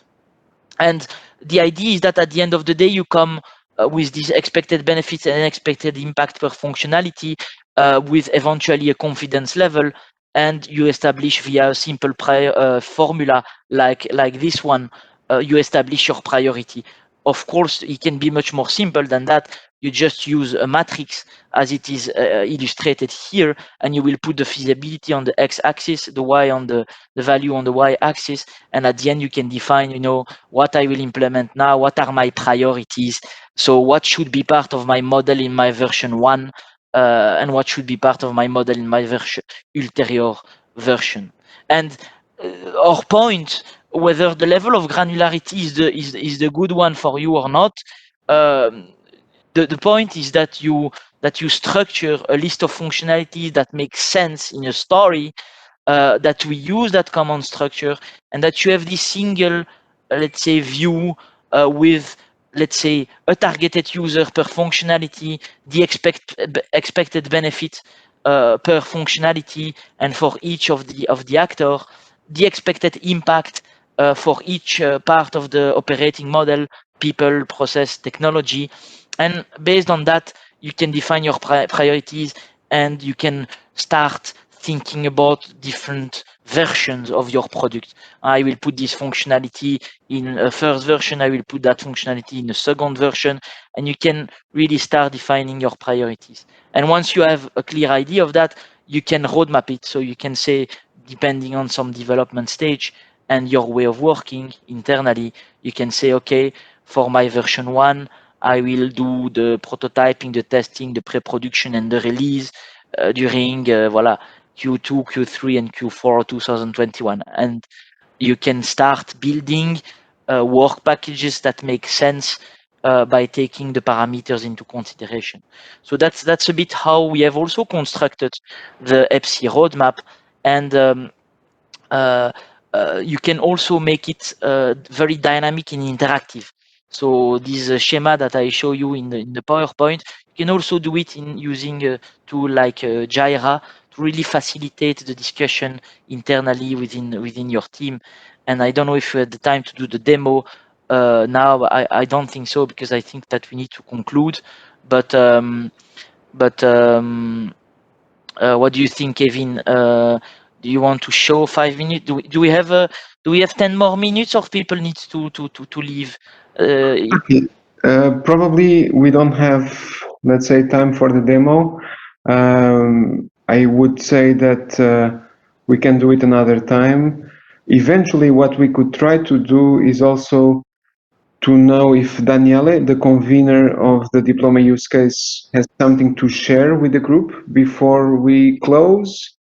I don't know, Daniele, are you there? Would you like to also contribute to the webinar by picking up on this idea of adoption and how people can use what you have been currently working on with the diploma use case group?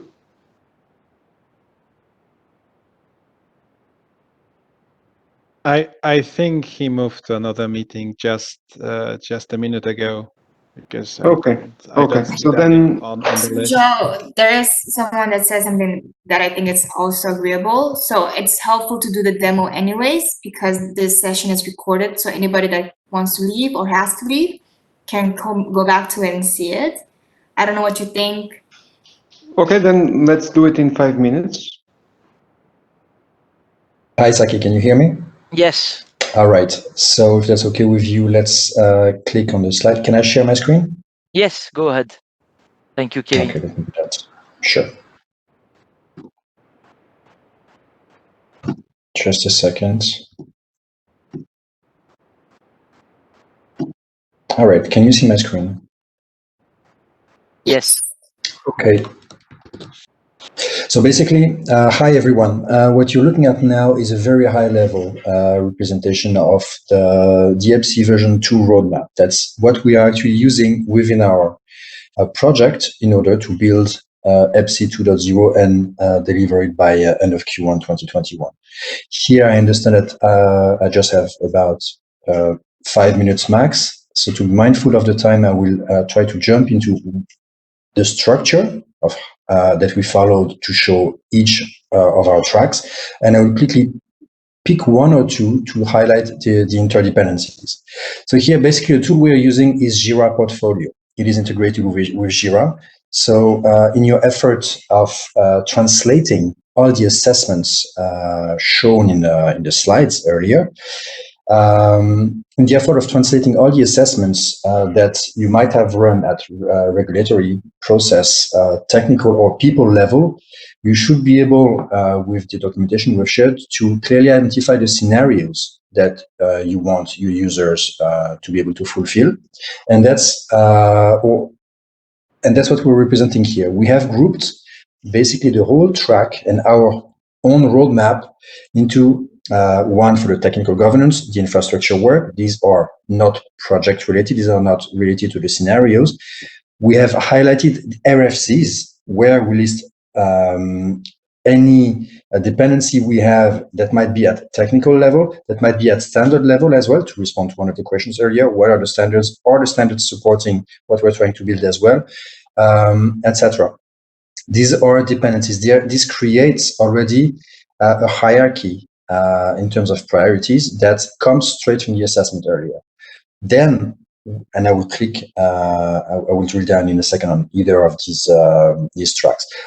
The next tracks we are following are the supporting journeys, basically whatever we are building, which will support either of the other use cases, basically the baseline, the technical baseline. And here, based on the work done in the RFCs, as you can see, there are a number of them, each of them with a resolution, whether it's already resolved or in progress, and each of them basically unblocks tracks at a lower level, whether it's at use case level, whether it is at a use case level or at a lower level, at a task level, meaning we are modeling our work on the translation of user journeys into user stories and then technical tasks that allows us to basically leverage Jira to the maximum and highlight dependencies. That's very important. Earlier today, we have listed that we need to assess all the impacts at multiple levels on our organization, the impacts or the dependencies with standards, with technical standards, regulations, etc. But also, we need to link the dependencies between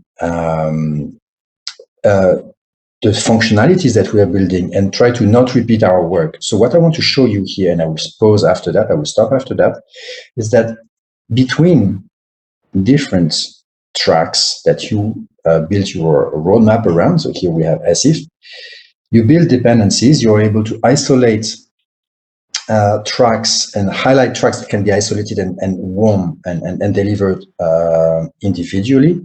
But you also need to highlight the dependencies, and that's where this tool is very useful, regardless of you using this tool in particular. So that's where I want to highlight value.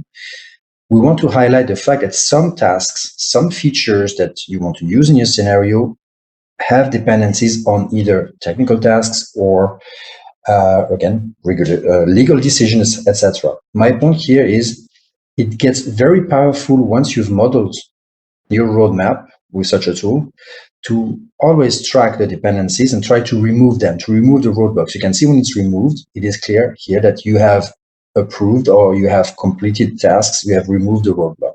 If you apply this approach to all the tracks, and you can see we're applying it to diploma as well with the same logic. Some tasks can be started, some others have dependencies. Following this logic allows us to be confident in our delivery model, and it allows also to highlight what must be removed, what is a dependency, what is a priority, and to work on it dynamically. So I will stop here. I hope that that clarifies a little bit how we apply our own methodology to the building of EBSI2. Thank you, Saki. So here I would like to have a small recap on that. You've seen now the internal kitchen of EBSI project, which is a very complex one. So please don't be scared. Majority of this complexity will be reduced because we are here to serve you with the core services that will offer building blocks for your use cases. And we just want to show that we are like there is this saying, we are eating our own dog food. So we are just checking up if the things that we are sharing with you are actually working in practice. So that might looks really scary, but in reality, it won't be that complex on your side. Great, thank you, Robert. So I will just take now the 5 last 10 minutes because we are late and we are sorry for that. Thank you for staying on the line. We had so many topics to cover, but it's important that we have at least a 5 minutes conclusion for all of us. So important to know, so how to get started, what are the next steps? So depending on where you are, your maturity level, your objectives with your pilot project, we have several channels in place. So we have our website and our videos that are public in case you still want to discover blockchain, the key concept, and really have a theoretical, let's say, starting point. You can really use that. We are going to also, if you want to discover more about EBSI, have an introduction webinar, know how to get started, and have a little bit the same introduction that we did at the first webinar for those who were not there. There is a masterclass that will be hosted at the European Blockchain Convention, and we will also organize some future introduction webinar that will be dedicated for this specific purpose. We also now are setting up some specific, so webinar specific to demo a specific use case. So we plan to have the same type of webinar on other use cases in the next future. We also have the cluster meetings that are led by the conveners, and this is really to discuss more pragmatically about the pilot and the assessment. And then we also plan to launch the workshop part, which is basically aimed at co-creating pilot scenario and road mapping together with the champions and the ones that are already part of the pilot. So the planning look like as follows, with as I said, 3 different tracks. So the webinar track, what we call the cluster track, the cluster meetings, and the workshop track. And and they are with a goal to feed each other. So in December, probably we are going to have a workshop on diploma, and then this logic of demo and workshop, we are going to have it in the context of notarization as well.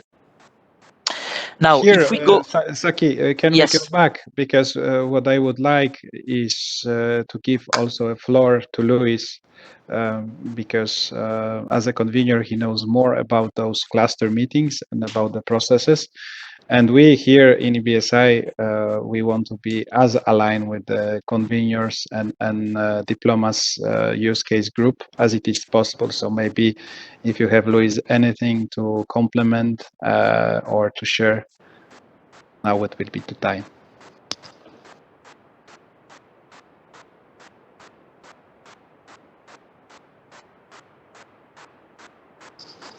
I see that it might be that he's occupied for the moment, so we can, I think, continue. Sorry, Robert. Okay. Sorry. Because I apologize, but today I have urgent calls from my rector every 20 minutes. Apologize. Please tell me. I was just saying that here the EBSI team, the technical office, is trying to be as much as possible to be aligned with Diploma's use case group. Yeah. And therefore we are presenting also the concept of cluster meetings. And if you have any complementary information to say about those and some planning regarding events, I think it would be worth to do it. Yes. So you're right. What we are doing every Friday on November. So the expectation is just to finish last Friday. Not tomorrow, but Friday next week is what we call the cluster meetings with member states. In these cluster meetings, what we are doing is a closed meetings just to understand, which is something that's really important on the use case. That's the existing governance, because as you know, in education in the European niche in Europe, doesn't exist a global authority. So the competences are delegated to member states. So that's why it is really important to understand which is the model of governance for education in each member state, because EBSI is able to support any kind of governance, but of course we need to identify and modelize the existing governance for each member state, because this is also important. EBSI will not force a concrete, specific model of governance. EBSI will adapt, it's flexible or not, as I said, to adapt the existing ongoing governance on each member state. So that's where we are. That's what we are doing every Friday, and also maybe some other internal tasks of the use case, but also identifying which of the member states that have a project on the CEF call, which has tasks or projects related to diplomas, and also trying to identify more concrete actors that really want to go to production, to live next year. So that's something that member states already know, and I think that all the meetings are really productive, and we have great inputs from member states. But at the end, it's to add value and let EBSI be used and useful. Thank you, Luis. Thank you very much. And this leads me really to the end before we really close this webinar. So all of this work, including the cluster meetings, will lead us to the organization of a workshop in the course of December. A workshop that where we really aim at co-creating. So it will be probably limited to a number of participants to be decided how much. And the participants that are really, let's say, in the course of piloting a diploma or plan to launch a pilot. And for this workshop to be very concrete, we will ask participants to do some preparatory work. So meaning downloading the toolkit and consult the API documentation via the Swagger or the wiki. All of this is available and will be made available again through email.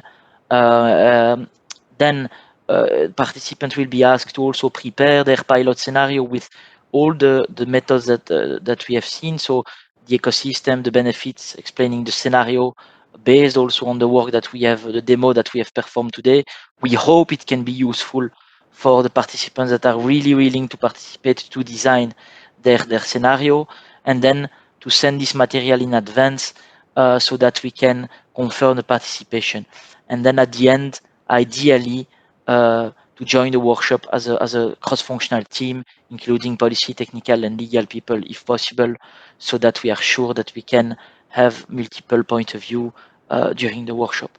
So all of that being said, I will let the final words to Zaira with the 5-10 minutes we have, 5 last minutes we have for the conclusion. Zaira, the floor is yours. Thank you, Saki. So we're gonna take a few more minutes of your time. Can you please go to menti.com and use the code back to 8607509. This is the same code as the one we used in the beginning. And I will share my screen.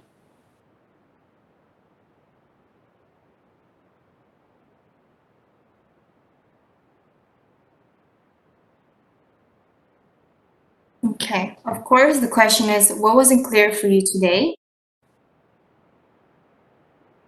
Remember that if you have missed some things in the presentation, don't worry. We're going to be submitting everything online on the event page, which I'm going to link in the chat.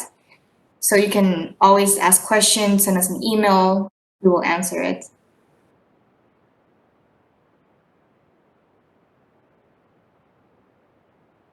This is your chance. Okay. So if there is, is there anything you want to say? Don't hesitate. This is also for us to further improve, to further develop this with you. It is important feedback. So everything that you will say will be taken into consideration.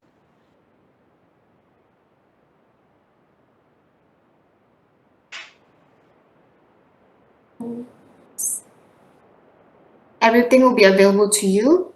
We understand that the process was really atomic and in details, but it's very crucial that if you're going to pilot EBSI, it's clear that you see the steps.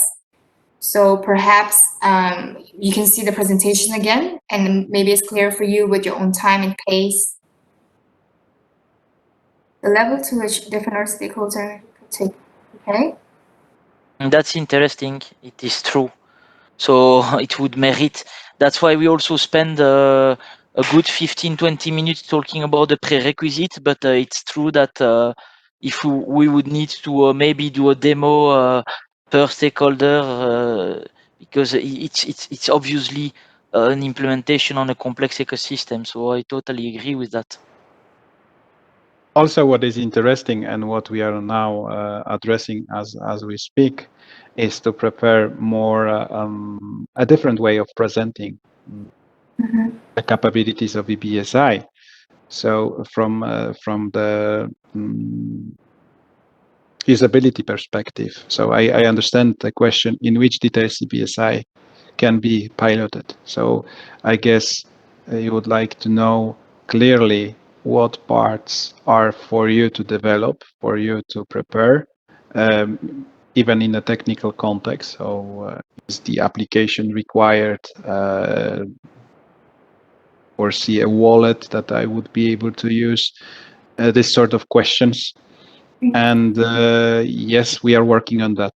And I do believe that in a matter of days, weeks, we will have this kind of presentation, which addresses also that approach and that view. Great, thank you. I think we can go to the next question, Zaira. Okay, yeah, just to answer this quickly, everything will be available in the EBSI user community. You just have to register and then I'll grant you access. So everything, the presentations, we can send you the videos. You can even submit a form, like talk to each other and submit your comments. So we're gonna go to the next question, which is, what are your next steps? What do you foresee that you're going to be doing? Do you want to attend the masterclass, register for the webinar on optimization, or actually participate in the technical workshop? Okay.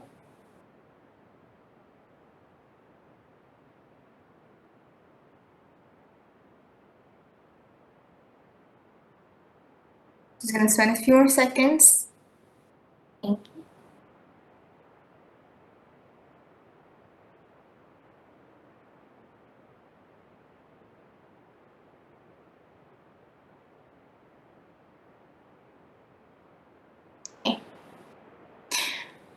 Let's move on to our next question,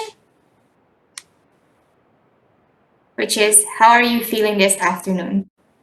So we ask you, how did you feel at the beginning? Now we ask you, how do you feel now? I think this can be very insightful. So in the beginning, everybody was saying it was perfect, good stress, excited. How do you feel now after this 2 hours? Really? Okay. Great and energized. Loaded. Great, super.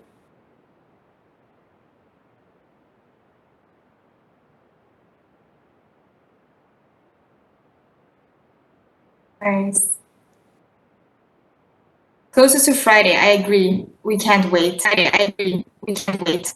I mean, there's a lockdown, but we're still looking forward to the weekend of doing nothing. Hoping for piloting soon. We hope for so too. I saw that in EBSI realm, we have only Mondays and Fridays.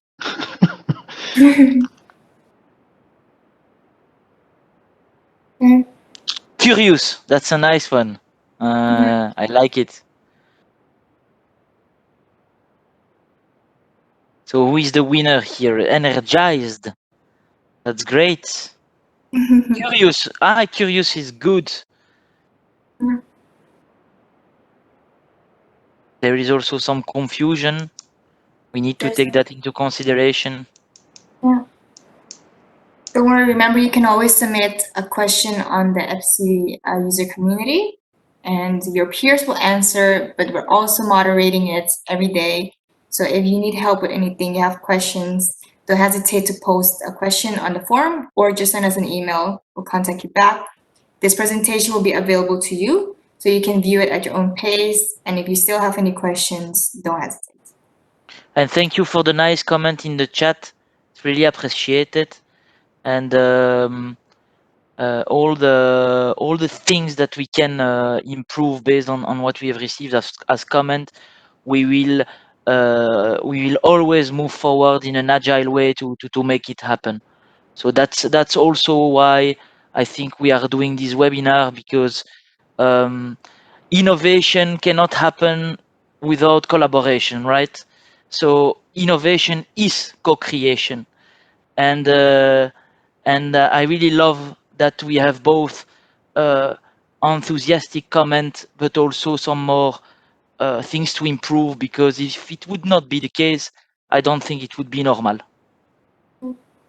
Yeah. And if there's anything that you guys want a specific webinar to be on, anything that is you need to pilot EBSI or you want to be more informed about, please give us a suggestions. We can look into it and see how we can help you with that.